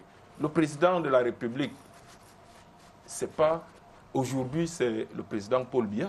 Mais le président Paul Biya n'est pas l'État du Cameroun. Je veux dire, on peut être contre le président Paul Biya. Après lui, il y aura un homme d'État. Après celui-là, il y en aura un autre. Mais l'État du Cameroun nous devons nous entendre sur un minimum. Et c'est ça qui fait la preuve d'une maturité politique. Ce qu'on voit là, que ce soit des syndicalistes, extrémistes, que ce soit des récupérateurs politiques, je crois que oui, c'est vrai que c'est une preuve d'immaturité, on prend acte, mais je crois qu'il faut faire très attention parce que il s'agit de l'avenir de nos enfants. Je préfère justement, c'est pour ça qu'on parlait des enfants tout à l'heure, je préfère justement qu'on éduque nos enfants à notre idéologie nationale qui s'appuie sur l'unité nationale que de les entraîner dans l'incivisme et tout le reste. Et la question des droits de l'homme, Amnesty International ne parle pas de ça parce qu'ils ont leur idéologie aussi, l'Amnesty International. Par moments, ça tend aussi vers l'anti-étatisme. Mais c'est bien le travail qu'ils font. Mais la démocratie et les droits de l'homme, c'est pour nous. Nous en sommes conscients. Il y a État et État. L'État camerounais n'est pas un État répresseur. L'État camerounais a adopté, veut aller vers l'État de droit. Donc, ceux qui veulent nous aider à aller vers cet État de droit, c'est tant mieux. L'État de droit, c'est bien pour nous-mêmes. Est-ce que le Nouveau Droit de l'Homme a pris une position comme celle de Amnesty International depuis que cette crise a débuté? Oui, nous n'avons passé notre temps qu'à prendre des positions. D'ailleurs, en collaboration même d'ailleurs, nous sommes organisation partenaire de Amnesty International au Cameroun. Donc, nous partageons entièrement le rapport et le contenu. Nous sommes d'ailleurs ensemble dans une campagne que nous avons appelée « Protéger nos droits dans la lutte contre le terrorisme au Cameroun ». Après avoir dit ça, permettez-moi de revenir un peu sur votre question de tout à l'heure et où M. Atemengue a développé. Mais il a développé quelque chose que je n'ai pas compris. Est-ce que unité nationale, qu'est-ce que ça veut dire en fait au Cameroun? Unité nationale veut dire qu'on ne critique pas ou veut dire qu'on n'est pas d'accord avec ce qui se passe? Je pense qu'il faut qu'on fasse la part des choses. Parce que depuis plusieurs mois, j'entends parler d'unité nationale, d'unité nationale, d'unité nationale. Mais unité nationale ne veut pas dire finalement qu'on impose tout et rien aux populations. Unité nationale veut dire qu'on ne brûle pas le drapeau du Cameroun, par exemple. Unité nationale veut dire qu'on ne fait pas dans la surenchère verbale. Unité nationale veut dire beaucoup de choses. Et je pense que dans cette unité nationale, le Cameroun a choisi de le faire en s'arrimant, n'est-ce pas, aux exigences d'État de droit. Et en le faisant, il a lui-même, n'est-ce pas, en tant qu'État, accepté qu'on lui oppose le droit international des droits de l'homme. Donc, c'est tout à fait normal aujourd'hui qu'il admette que pendant qu'il parle d'unité nationale de manière close, que certains pensent que voilà, on peut le faire autrement au nom de la liberté de conscience, la liberté de penser, la liberté d'expression et beaucoup d'autres droits et libertés comme ça ainsi consacrés. Revenant au corps diplomatique, M. Atemengue n'a pas rappelé qu'en même temps que bien qu'ils aient accepté ou accompagné l'idée et le discours du président, ils ont tout aussi demandé l'arrêt des violences. L'ambassadeur des États-Unis a commis un communiqué après les événements de Boya, quand même pour demander, pour déplorer l'utilisation excessive de la force et quand même interpeller le gouvernement sur le fait que l'armée et la police sur le terrain, quand même, avec des pratiques qui n'étaient pas acceptables du point de vue des droits humains. Bien d'autres membres du corps diplomatique ont pris des positions similaires. C'est pour dire quoi? C'est pour dire que le fait de participer à un point de vue, le fait de participer à une réunion du gouvernement ne veut pas dire qu'on partage. Nous-mêmes, nous participons au dialogue avec le gouvernement, à toutes les rencontres de concertation, mais ça ne veut pas pour autant dire que quand on sort de là, on perd nos convictions ou nos positions par rapport à ce qui est en train de se passer. C'est bien compris. La même question se posait, la même question, je vais terminer, parce que l'unité nationale contre le fédéralisme, parce qu'à chaque fois aussi, ça revient. Est-ce que fédéralisme veut dire qu'il n'y a plus unité nationale? Je me pose toujours la question et je ne vois pas. Parce qu'on a vu des pays qui sont sous le régime fédéral et qui restent un pays uni. Donc vraiment, je pense qu'on gagnerait dans ce pays vraiment à ce qu'on ouvre un débat franc, de fond sur ces questions-là, parce que je ne vois vraiment pas en quoi ça entache son apologie. Chaque pays a sa conception de l'unité nationale. Ce qui est grave, Carole. Il faut qu'on partage cette conception-là en tant que Camerounais. Visiblement, nous ne la partageons pas, justement. Il y a une minorité camerounaise qui ne partage pas. Vous allez prendre le temps de parole d'Abdoulaye, donc il vous le concède. Oui, il va me concéder quelques secondes pour dire que moi j'ai l'impression que ces organisations internationales des droits de l'homme au Cameroun, quand il faut travailler, ne regardent que les exactions qui viennent des pouvoirs publics, qui viennent de l'État. Parce qu'en même temps, il faut aussi voir des exactions qui viennent d'en face. Mais Amnesty International a dit, je veux vous rappeler, dans le cas de Boko Haram, s'est rendu quand même coupable des faits relevant du droit international et d'atteinte oui, au droit mais dans le cas des manifestations de Bamenda et de Bouéa, il y a eu des violences. Personne n'a relevé ici que des écoles ont été brûlées jusqu'à avant-hier. Les services publics. Les services publics ont été brûlés. Des mais personnes. l'État a le devoir de veiller sur la sécurité des hommes et de leurs biens. Moi, je pense que... Oui, ça, c'est pas des droits de l'homme. Là, il ne s'agit pas des droits de l'homme. Une petite chose. Je crois que depuis quelque temps, on entretient un amalgame sur cette question-là. Pourquoi est-ce qu'on dit que l'État viole? Parce que c'est l'État qui a la responsabilité de protéger ses citoyens. Elle l'assume, non? Ça veut dire que quand l'État n'est pas en mesure de le faire, c'est lui. Parce que la répression, écoutez, maintenant il revient à l'État, dans ses missions régaliennes, de trouver, n'est-ce pas, qui sont les auteurs des casses et de les poursuivre. C'est ce que la justice fait. Maintenant, vous ne pouvez pas dire, écoutez, que vous ne pouvez pas dire que les populations sont des gens sans les juger, sans chercher qui est responsable. Non, vous ne pouvez pas dire tous les jours que les populations violent les droits de l'homme. J'entends les enseignants, on dit les enseignants veulent le droit à l'éducation, mais ce n'est pas normal parce que c'est l'État seul qui a l'obligation.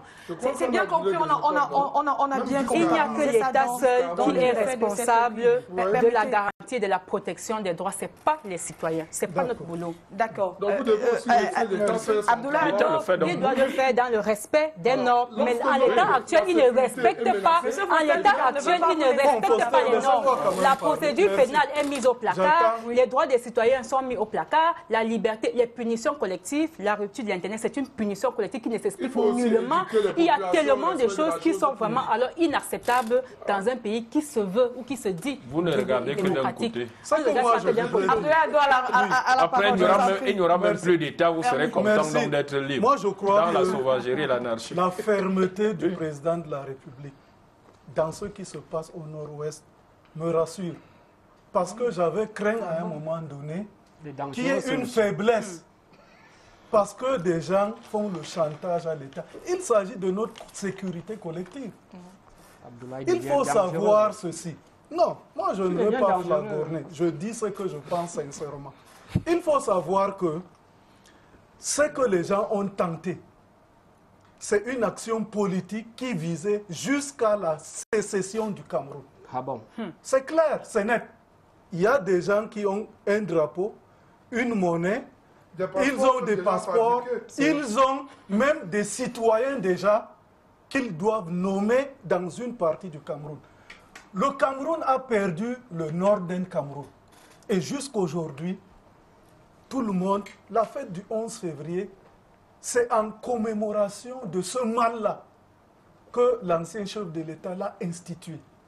Vous comprenez? Le Cameroun n'a donc plus le droit de perdre encore une partie de sa souveraineté. Ça, c'est d'un. De deux, maintenant, si on libère des gens qui sont interpellés pour avoir posé des actes graves, assimilés même à des actes de terrorisme, ça veut dire qu'on consacre l'impunité. Mais il peut comparaître libre aussi, non? Dans un pays où ils sont... Je suis d'accord. Ça veut dire que comparaître libre ne veut pas dire les libérer. Ça veut dire qu'on consacre parce qu'ils sont incarcérés là pour l'instant. Oui. L'impunité veut dire quoi? Veut dire qu'on instaure l'état de non-droit, l'état de nature, où les plus forts vont nécessairement manger les plus faibles. Ah bon. Vous comprenez? Donc, ce qu'il y a lieu de faire, c'est quoi? C'est qu'on laisse la justice se déployer. Maintenant, comme le président a le pouvoir de grâce, s'il estime qu'il peut exercer son pouvoir de grâce, il va les gracier. Mais on ne peut pas ne pas que ces gens ne soient pas jugés. Ils peuvent également être non coupables. C'est possible. C'est bien compris. Donc, je voudrais dire, parce qu'il faut dire, oui, rapidement, vous savez que dans notre pays, le problème anglophone a galvanisé les opposants médiocres qui ont été saoulés par les multiples défaites électorales. Vous comprenez? Ils se disent donc que voici l'occasion où l'État est à genoux, ou a un genou à terre, où on doit récupérer des problèmes pourtant pertinents. Parce que quand les enseignants posent des problèmes d'intégration, des problèmes de travail, et que des avocats également... C'est des problèmes qui nous regardent, nous tous. C'est des problèmes professionnels, je Oui, ne suis pas ça nous concerne. Sauf que maintenant, je dis que si l'État, pour des enseignants qui refusent d'aller enseigner volontairement, parce qu'ils adhèrent à des mots d'ordre des gens qui sont établis en Europe ou aux États-Unis, si l'État ne suspend pas leur salaire, c'est une injustice. Permettez que Parfait vous me répondiez à tout cela. Oui, surtout que je constate qu'Abdoulaye est un homme dangereux. Parce que ce qu'il vient de dire inquiète davantage.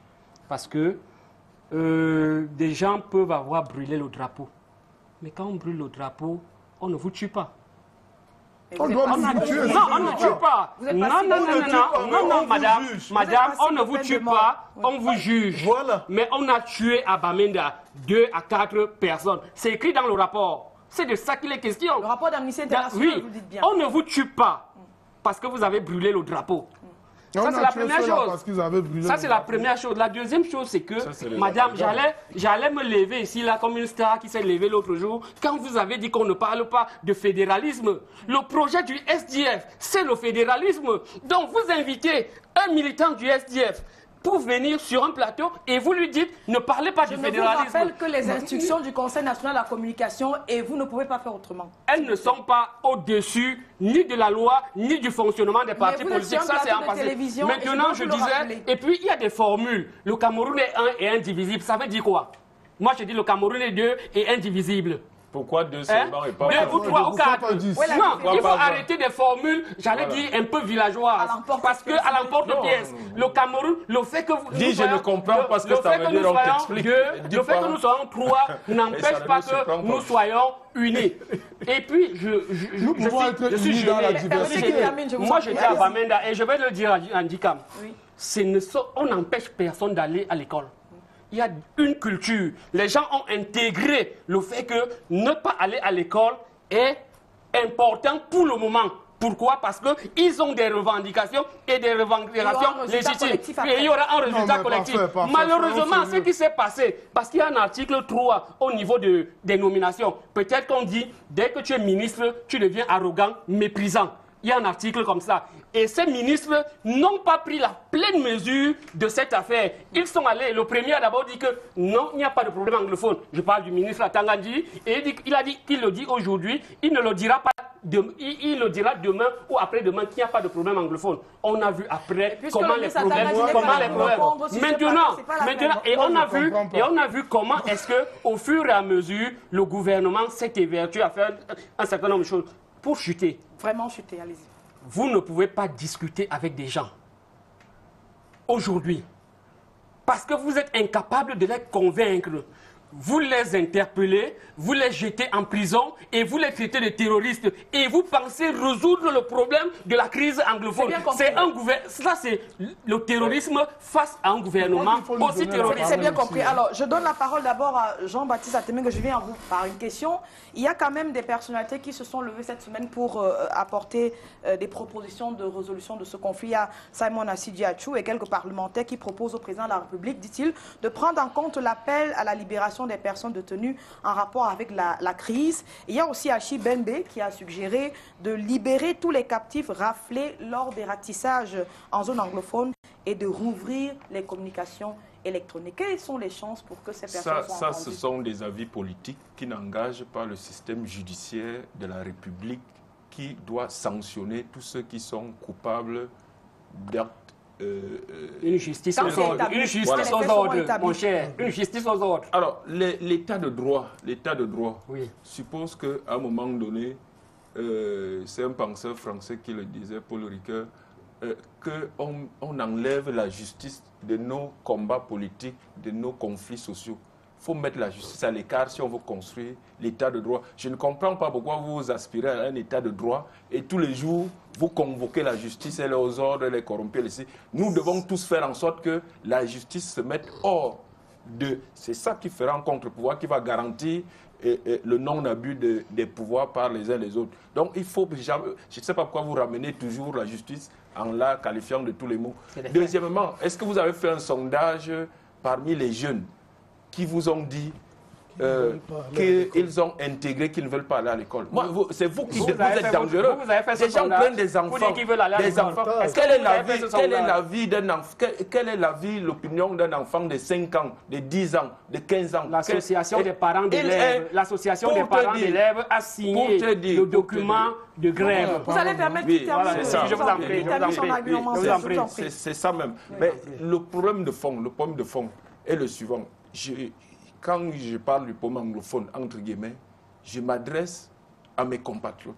Je ne parle pas en tant que francophone et je ne parle pas aux anglophones. Exactement. Nous sommes en République, le principe majeur, c'est que nous sommes tous égaux, qu'on soit de Kousseri, de Ngoumou, de Bafoussam et tout ça, nous sommes égaux. C'est ça l'idéal.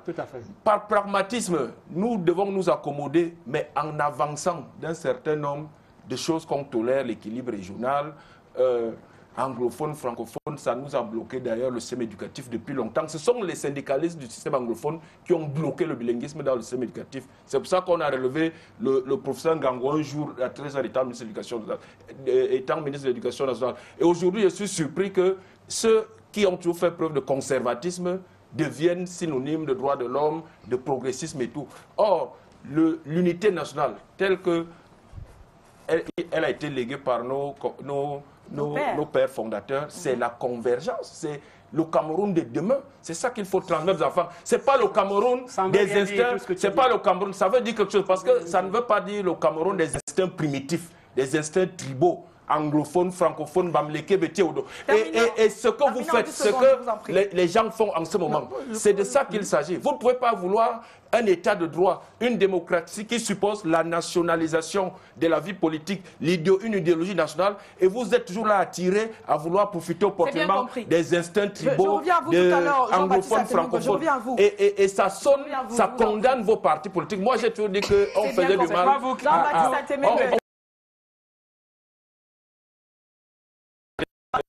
Lors de l'audience solennelle de la rentrée de la Cour suprême, placée sous le signe de la justice privée au Cameroun, le premier président Daniel Mekobe-Sonéa a souligné la ressurgence, dit-il, de la justice privée au Cameroun.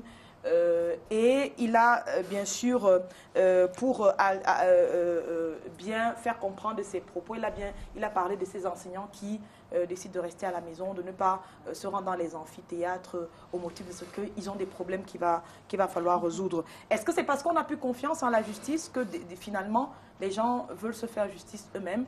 Et pourquoi est-ce que ce problème se pose actuellement au Cameroun? Mais vraiment, il suffit de faire un tour dans nos tribunaux pour comprendre et voir que de nombreux Camerounais n'ont plus confiance en notre justice. Tel que les verdicts sont rendus tous les jours, on comprend très bien qu'on a une justice aujourd'hui qui n'est là en réalité que de nom. Vous savez que l'un des derniers classements, je crois, d'une ONG internationale faisait du secteur de la justice au Cameroun l'un des secteurs les plus corrompus. Et ce n'est pas faux. Il faut aller dans les tribunaux pour voir ce qui se passe. Et c'est ce que le premier président de la Cour suprême dénonçait l'autre jour. Que c'est ça qui a amené le peuple camerounais, les populations aujourd'hui, à s'adonner à la justice privée. Vous savez très bien qu'il se passe des choses dans notre pays où on interpelle quelqu'un qui vient casser chez M. Atemengue, qui vole ses effets, on le prend dans la rue, on l'amène dans un commissariat, il est devant au commissariat, on le traduit devant un procureur de la République, tout le monde sait au quartier qu'il est déféré, et le lendemain on le retrouve dans la rue. Et le même individu revient menacer M. Atemengue chez lui. Ça se passe comme ça tout le temps, nous le savons. C'est ce que le premier président de la Cour suprême dénonçait l'autre jour. Donc je crois que nous devons tout faire pour rendre notre justice plus crédible. Et les organisations de droits de l'homme l'ont souvent aussi décrié. Quand je prends par exemple les dossiers qui concernent l'opération Épervier, vous allez vous rendre compte que le plus souvent, on a condamné des gens, mais ceux-mêmes qui étaient l'objet de ces poursuites, ceux-mêmes qui étaient des fautifs, sont dehors. Vous voyez? Parfois, on a arrêté des membres du gouvernement, on les a fait aller en prison, et c'est après qu'on est allé chercher les preuves de leur culpabilité. Donc, c'est ce genre de dysfonctionnement au niveau de la justice que le premier président de la Cour suprême a voulu rectifier l'autre jour pour dire aux gens, écoutez, nous savons, il y a des problèmes en ce qui nous concerne, mais vous aussi, faites attention parce que tout de même, il existe une justice et cette justice doit être faite pour toutes. Alors, Roland de Bencho, il est souvent reproché à la Cour suprême un franc-parler toujours pas suivi et des faits. Est-ce que dans le cas d'espèce, vous vous attendiez à une autre prise de position alors que le Premier président aille plus loin dans ce qu'il faut faire pour que la justice privée ne gagne pas autant le Cameroun? Oui, bien évidemment. Moi, je me serais attendue à ce que le Premier président prenne la mesure du pouvoir qu'il représente et puis qu'il aille plus loin. Parce que j'ai eu l'impression qu'il fustigeait, qu'il tirait un peu sur les citoyens qui sont censés protéger eux en tant que pouvoir judiciaire en revenant sur les enseignants qui ne vont pas à l'école, qui refusent d'aller assumer leurs fonctions, sur la justice privée, qui désertent les salles de classe. Donc moi, j'ai eu l'impression c'était pratiquement des menaces. J'ai eu l'impression que c'était, excusez-moi, même du gouvernement qui était en train de parler et non un représentant quand même d'un pouvoir qui se veut indépendant du gouvernement. Parce que la réalité, il aurait pu aller plus loin dans la justice privée en questionnant quelles étaient les raisons et les causes d'un tel comportement pour voir que peut-être que c'est son pouvoir, effectivement, qui est défaillant. Défaillant en ce sens qu'il aurait, par exemple, pu développer sur la prérogative du procureur, du ministère public, qui est l'opportunité des poursuites. Oui. Depuis longtemps, par exemple, dans le cas de Bamenda, au lieu de parler des enseignants qui ne concernent pas du tout, parce que ce n'est pas du gouvernement, il aurait pu dire pourquoi est-ce que les procureurs n'ont pas usé de cette prérogative-là pour entamer des poursuites par rapport aux violences et aux violations qui sont récurrentes et dont tout le monde a vu, quand on a vu les policiers et autres tirer, voilà, pas les forces de l'ordre, il aurait pu demander pourquoi est-ce qu'un procureur de la République ne s'est pas saisi de cette affaire pour effectivement mettre en route sa prérogative qui est celle effectivement d'enquêter et de dire aux Camerounais de quoi il s'agit et comment est-ce qu'on compte répondre. Maintenant, dans le box des accusés, on n'a que les manifestants. Alors qu'entre-temps, on est en train de dire qu'il y a des violations massives et sur le terrain. Maintenant, on ne comprend pas pourquoi est-ce que ces autres personnes-là, le pouvoir judiciaire devrait pourtant nous dire de quoi il s'agit de son point de vue. Alors, Abdoulaye Ado, Aya Paul-Abine est annoncé comme très malade par le quotidien Le Messager. Il serait incarcéré dans des conditions difficiles selon le journal. Vous vous attendiez à ce que son cas soit évoqué lors de cette rentrée solennelle?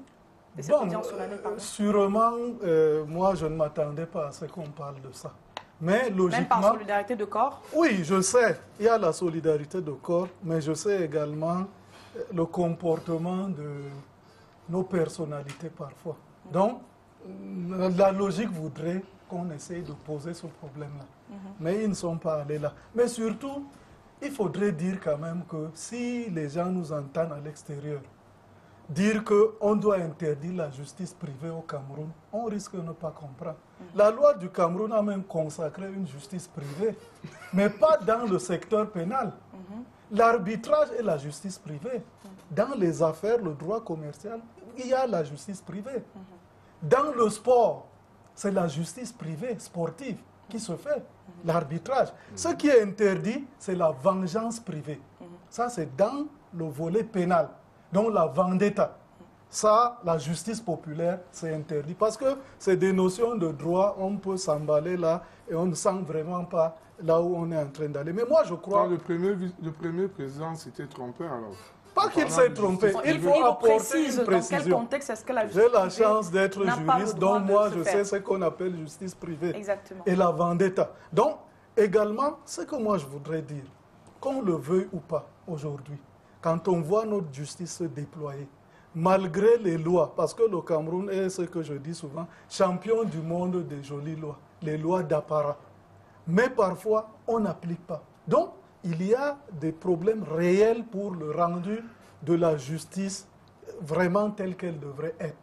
Soit parce que les magistrats ne veulent pas oser, alors que le juge, lui, il n'a que la loi, sa conscience, et s'il croit en Dieu, et Dieu également. Donc pour dire le droit. Mais le parquet est hiérarchisé. On ne comprend donc pas comment, si au parquet les gens sont presque soumis à l'obligation de subordination hiérarchique, mais au niveau du magistrat du siège, lui, il a la latitude. Mais ces gens-là n'osent pas également.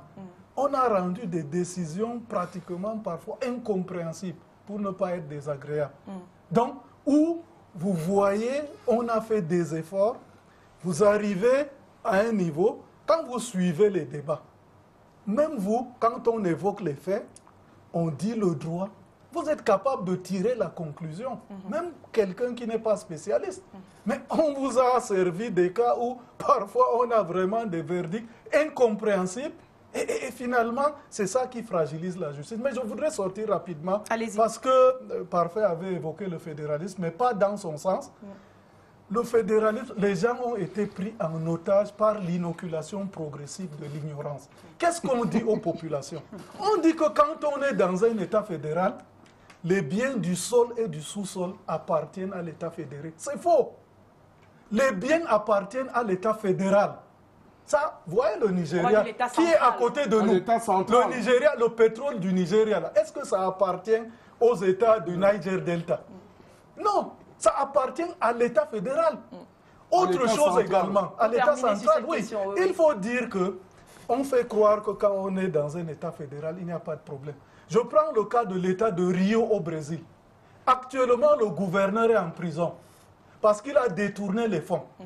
Les fonctionnaires de l'État de Rio sont payés en troc. C'est les populations d'autres États du Brésil qui leur donnent les macaronis, le riz, un peu de sucre parce qu'ils n'ont pas de salaire. D'accord. Pourtant, ce n'est pas la panacée. Fédéral. Donc, c'est vraiment pas... politique. Il faut informer les gens pour que l'ignorance ne maintienne pas les populations en otage. Alors, on sort de cette crise comment? Je commence par vous, Fossène Dikam, vous allez répondre.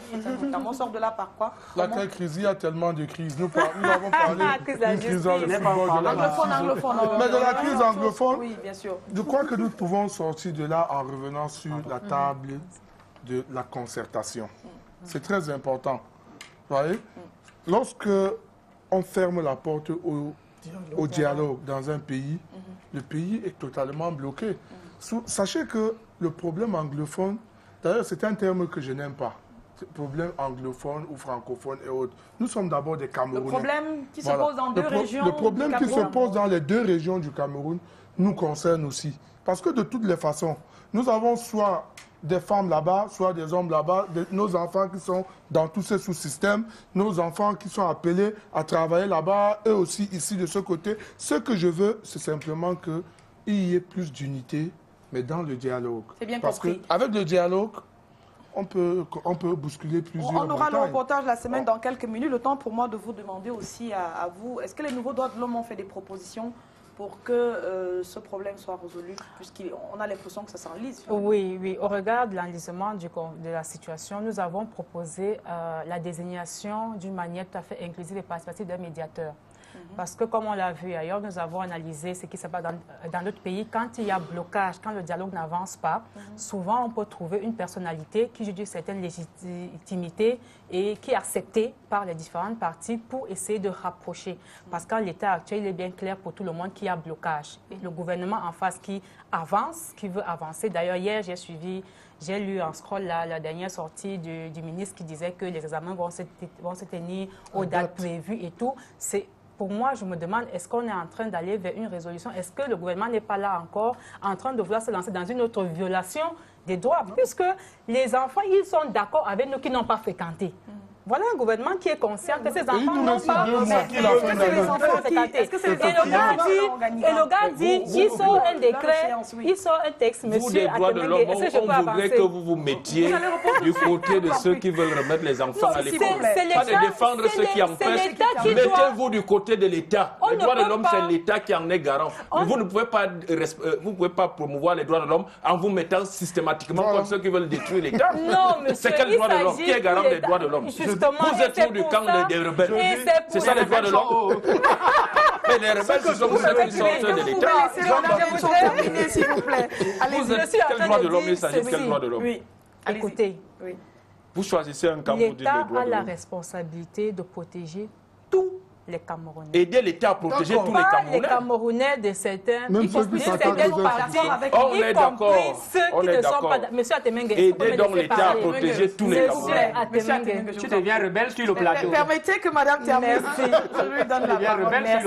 J'étais en train de dire que l'État du Cameroun a la responsabilité et son gouvernement qui va avec de protéger tous les Camerounais, qu'ils soient d'accord avec lui ou pas. Maintenant, en l'état actuel, il y a un bon nombre, une centaine, voire, je ne sais pas moi combien, qui n'ont pas fréquenté depuis novembre.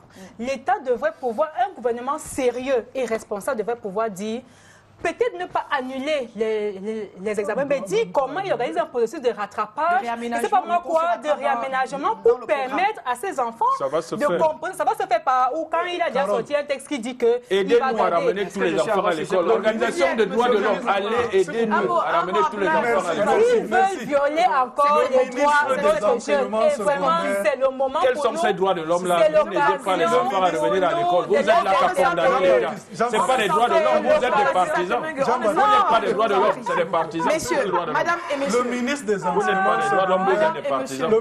enseignements secondaires est dans l'obligation de faire cette sortie pour rassurer vraiment le secteur de l'éducation. Parce que des gens ont fait croire qu'il y aura... C'est vrai, il nous reste 2 mois pour la fin d'année. Blanche. Oui. Il faut rassurer les gens. Ils font même de la désinformation. Pardon, excusez, s'il vous plaît. Les enfants, on envoie des SMS pour leur dire de ne pas aller à l'école. Les examens commencent en mai. Aucune condition de l'année blanche. Mais vous, les droits de l'homme, vous devez condamner ceux qui le font. C'est pas contre l'État, vous êtes autant contre le ministre, s'il vous plaît, le fait déjà de cette sortie-là. Maintenant, comme on est en train de sortir, je dis donc que la logique insurrectionnelle doit être neutralisée. Nous allons vers la logique institutionnelle. Le président de la République a fixé le cap. Le cap, c'est le dialogue, la résolution des questions professionnelles. Il y a 2 choses qui doivent être sorties, qui doivent sortir des débats. D'accord. La sécession et le fédéralisme. Tout le reste, on en discute. C'est merci. Parfait, vous? On sort de là comment? D'abord, Abdullah dit quelque chose de très grave. Personne n'a dit que le fédéralisme allait résoudre tous les problèmes. Mais on vous dit que le fédéralisme peut permettre d'avancer, de faire mieux que ce qui est en train de, ce qui est fait actuellement. C'est d'autant plus que la décentralisation est bloquée depuis 21 ans. C'est de ça qu'il est question. D'accord. Maintenant, on sort de là comment? Et on doit justement ouvrir le pan au fédéralisme. Pourquoi? Parce que, et d'ailleurs, le ministre des Mines a commencé à user du fédéralisme pour sortir sa fameuse liste des fils de... C'est pas le ministre des Mines, monsieur. Vous parlez bien du ministre de l'eau. Pour publier sa liste des fils de la meuf Ouakono. Il a dit que bon, les enfants de la meuf Ouakono, c'est une forme de fédéralisme. Pour dire que, si tu permets, pour être plus sérieux, accéder aux vraies écoles, à l'ENAM, à l'ENIA. Vous parlez des techniciens, une liste de techniciens. C'est l'aspiration. Non, les solutions sont claires. Il faut libérer immédiatement ceux avec qui on a discuté la veille. Parce que ça, c'est l'insurrection gouvernementale. C'est-à-dire, oui, l'insurrection, vous ne pouvez pas discuter avec des gens et les envoyer en prison le lendemain. C'est injuste. Et ensuite, on ouvre les débats politiques. Parce qu'il ne faut pas se leurrer. Les gens veulent fuir les problèmes. Aujourd'hui, la tonalité du fédéralisme est en train de prendre de l'ampleur. Et quelqu'un a dit, quand il voulait modifier la Constitution en 2008 pour se représenter, que la Constitution n'est pas un marbre. Elle n'est variée. Et tu l'as soutenu. Aujourd'hui aussi, on peut modifier la Constitution pour aller... Elle n'est pas un marbre pour aller vers le fédéralisme. S'il vous plaît. Tu trouves injuste qu'on ait interpellé des gens qui représentaient des associations dissoutes, interdites par la loi? Il faut inverser la logique. L'État camerounais a une ambition. C'est ça notre idéologie de l'unité nationale, que vous ne partagez visiblement pas, vous ne comprenez pas. De 60 à nos jours, c'est cette idéologie qu'on met en place progressivement pour un idéal, un Cameroun qui a une identité dans sa diversité, une identité bilingue, où chaque Camerounais n'est plus anglophone, ni francophone, ni bamileke. Mais ce n'est pas ça justement dans la Constitution. C'est ça l'idéal. La Constitution ne prévoit pas ça. Elle prend plutôt... je vous en prie. En marchant vers cet idéal, c'est par pragmatisme, vraiment par pragmatisme, que le chef de l'État a toujours été sensible, parce qu'il faut être prudent, nous sommes une jeune nation, et a autorisé Parce que dans la logique républicaine, on n'avait pas à s'asseoir sur la table avec ces gens. C'est ça qu'il faut dire. Dans notre projet national, les gens ne peuvent pas venir en 2016 faire des revendications au nom d'une tribu, au nom d'une appartenance linguistique. Le Grand Nord a fait cette revendication. Et tout cela est condamnable. Vous n'avez pas souvent accepté les mémorandums et autres. Tout ça est donc condamnable. Et Abdoulaye était porte-parole de cela. Laissez donc, on parlait d'idéal. Tout cela est condamnable. Et quand le chef de l'État accepte, c'est par pragmatisme pour régler. On est en famille. Et ça ne veut pas dire que c'est un droit. Et on va terminer sur la question. On a accordé de négocier pour calmer le pays. Ce n'était pas une faveur, vous n'aviez pas de choix. Pardon, on n'a pas le droit de s'asseoir avec eux. Ce n'est pas ça. Messieurs, vous l'étiez d'abord. C'est vous qui pensez qu'on doit revenir avant les indépendances avec une cohabitation de 10 000 tribus, de 10 000 ceci. Non, Jean-Baptiste Atoumengue. Un État républicain. Merci beaucoup. Merci pour cette prise de position. Nous avons 15 minutes encore et je vais permettre rapidement qu'on dise un mot de ce sommet de la CEMAC qui s'est achevé la semaine dernière avec une autre prise de position des chefs d'État dans le renforcement donc, de la circulation des biens et des personnes, la libre circulation des biens et des personnes. Alors, on en parle depuis une bonne dizaine d'années au Faustin Dikam et au finish, en 2017, on se rend compte qu'il n'est pas toujours possible de circuler librement dans la zone CEMAC. Qu'est-ce qui fait problème? C'est pour cela que moi, je vous dis que ce qui fait problème, c'est nous-mêmes, ici en Afrique centrale, c'est-à-dire nos dirigeants.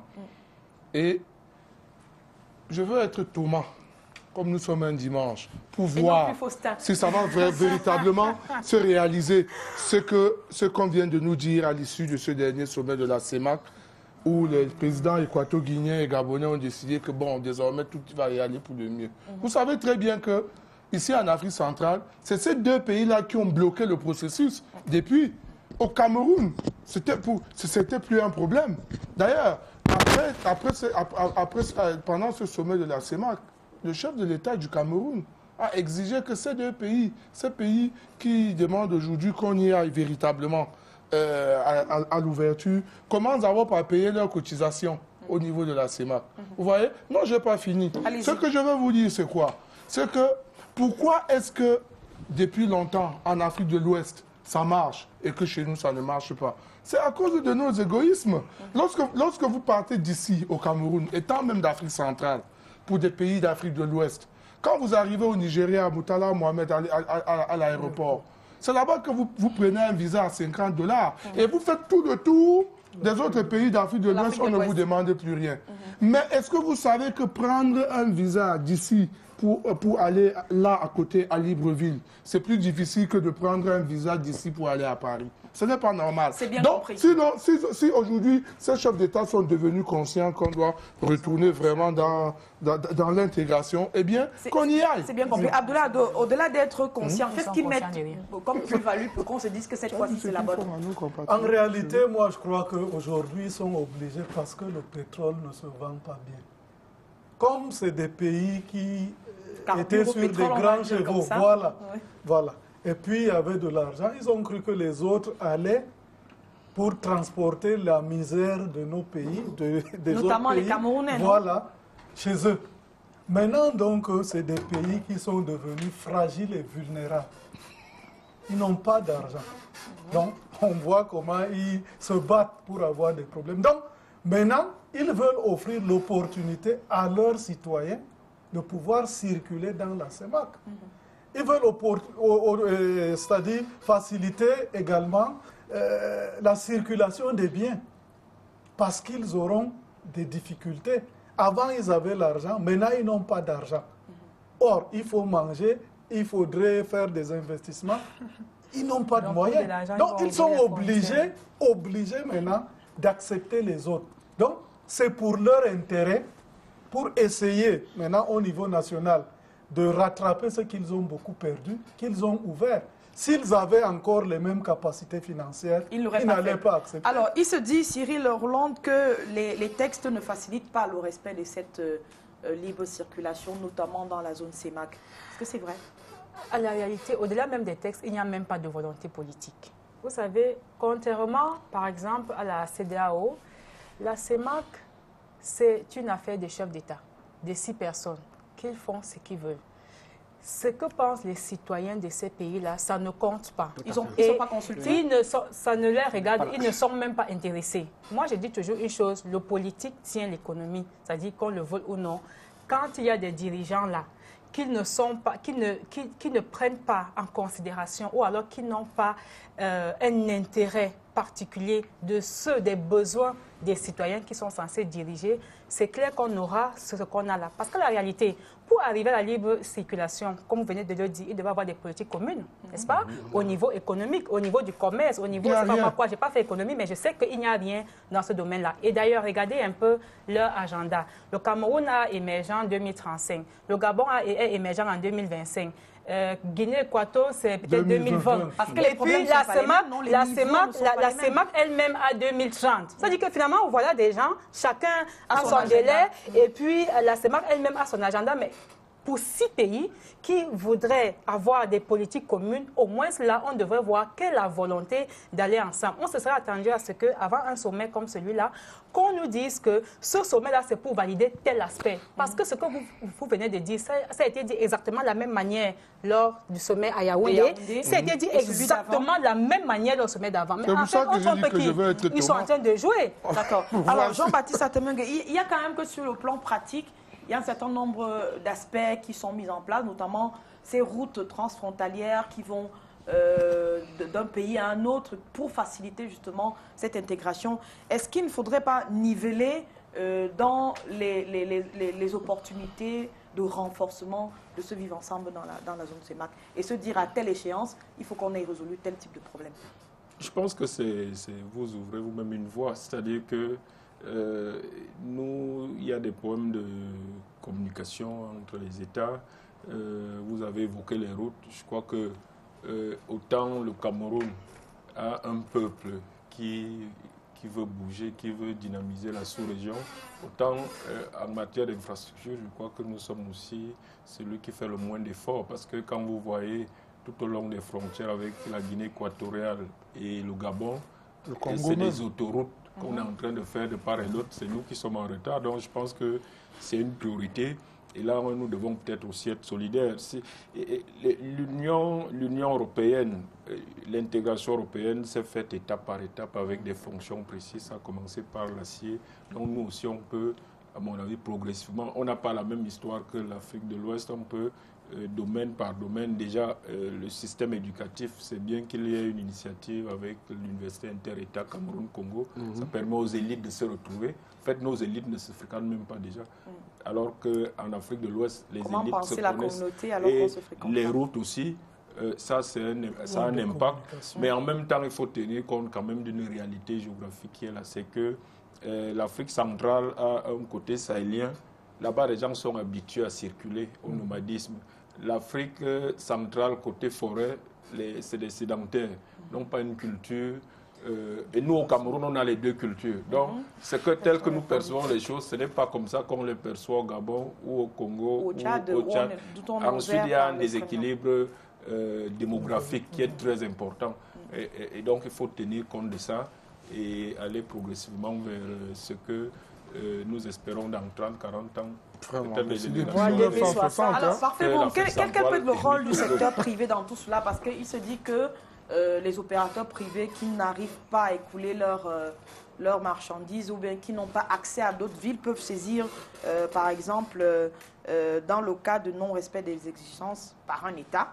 Est-ce que ça veut dire qu'on peut passer par des groupements d'opérateurs privés pour résoudre ce problème? Bien sûr, on peut passer par là, mais on a un problème global, c'est que les chefs d'État ne s'entendent que sur un sujet. Comment se maintenir au pouvoir dans la zone. Et vous allez constater qu'à eux seuls, ils ont près de 175 ans au pouvoir. Donc, il fallait pourtant des critères de convergence, tels que le niveau de la démocratie, le PIB, les droits de l'homme, ainsi de suite, pour avancer. Malheureusement, on a des doutes. Vous avez l'affaire de Air CEMAC. vous avez l'affaire de la bourse de valeur de Libreville, vous avez les APE, on ne s'entend pratiquement pas. Le Cameroun a signé l'accord d'étape, les autres n'ont pas signé, ainsi de suite. Bref, il faut des critères de convergence pour avancer. Faute de quoi, nous resterons toujours en arrière par rapport aux autres organisations. Enfin, il faut d'abord une intégration nationale, des intégrations nationales. On ne peut pas ne pas avoir des intégrations nationales comme ça se passe au Cameroun aujourd'hui et penser avoir une intégration sous-régionale. C'est pratiquement impossible. Un dernier mot pour Cyril Roland de Menchon pour parler de la situation en Afrique du Sud où on parle beaucoup de xénophobie et des Africains qui sont battus, renvoyés dans leur pays. Ça pose aussi le problème d'intégration. Comment est-ce qu'on veut s'en rendre si déjà il y a un certain nombre d'années, on se disait que on remarquait qu'en République guinéenne à côté, les Camerounais étaient renvoyés par vagues. Comment on réussit l'intégration quand il y a des disparités et qu'on n'arrive pas à s'entendre sur des plans comme cela, même dans le vivre ensemble, dans l'humain? Oui, moi je pense que cette question peut être réglée par le politique. Parce que il y a une question de quand un État fonctionne mal. Quand un État fonctionne mal, ça fait en sorte que les populations en souffrent et donc chacun peut trouver son bouc émissaire. L'Afrique du Sud, actuellement, il y a quelques années, à un moment donné, on a pu entendre parler. Et après, subitement, ça revient. Mais ça revient pourquoi? Parce que les gens souffrent. Il y a des gens qui sont extrêmement pauvres. Vous savez que là-bas, il y a tellement un fossé, alors un véritable fossé entre ceux qui ont des revenus, un pouvoir et ceux qui n'ont rien du tout. On se dit que les étrangers viennent arracher le travail des autres. Voilà, le petit qu'il y en a là, que nous, on peut grignoter, voilà, ces gens viennent prendre. Donc, c'est pour dire que la nécessité d'avoir des bonnes politiques, la nécessité de prendre en compte les besoins réels des populations, ça, c'est ce qui manque à nos États. Il y en a, quand ils ont le pouvoir, là, ce sont des privilèges. Ils installent un système de privilèges qui fait en sorte qu'il n'y a plus de droits. Et c'est la même chose au Cameroun. On a une république de privilèges et non une république de droits. Quand on ne prend pas en compte le fait que cette population a droit à telle chose, et puis on fait tout pour que ces droits soient une réalité. Et là, on aura donc des gens, des populations qui se sentiront à l'aise et qui ne tireront pas sur les étrangers. Merci madame et merci messieurs. Merci de nous avoir encore reçus chez vous. C'est un nouveau parti politique. Je vous souhaite un excellent dimanche accompagné des programmes de Canal International. À la semaine prochaine. Merci monsieur et bon dimanche. Au revoir. Au revoir. Merci. On vous découvre à la fin de l'émission.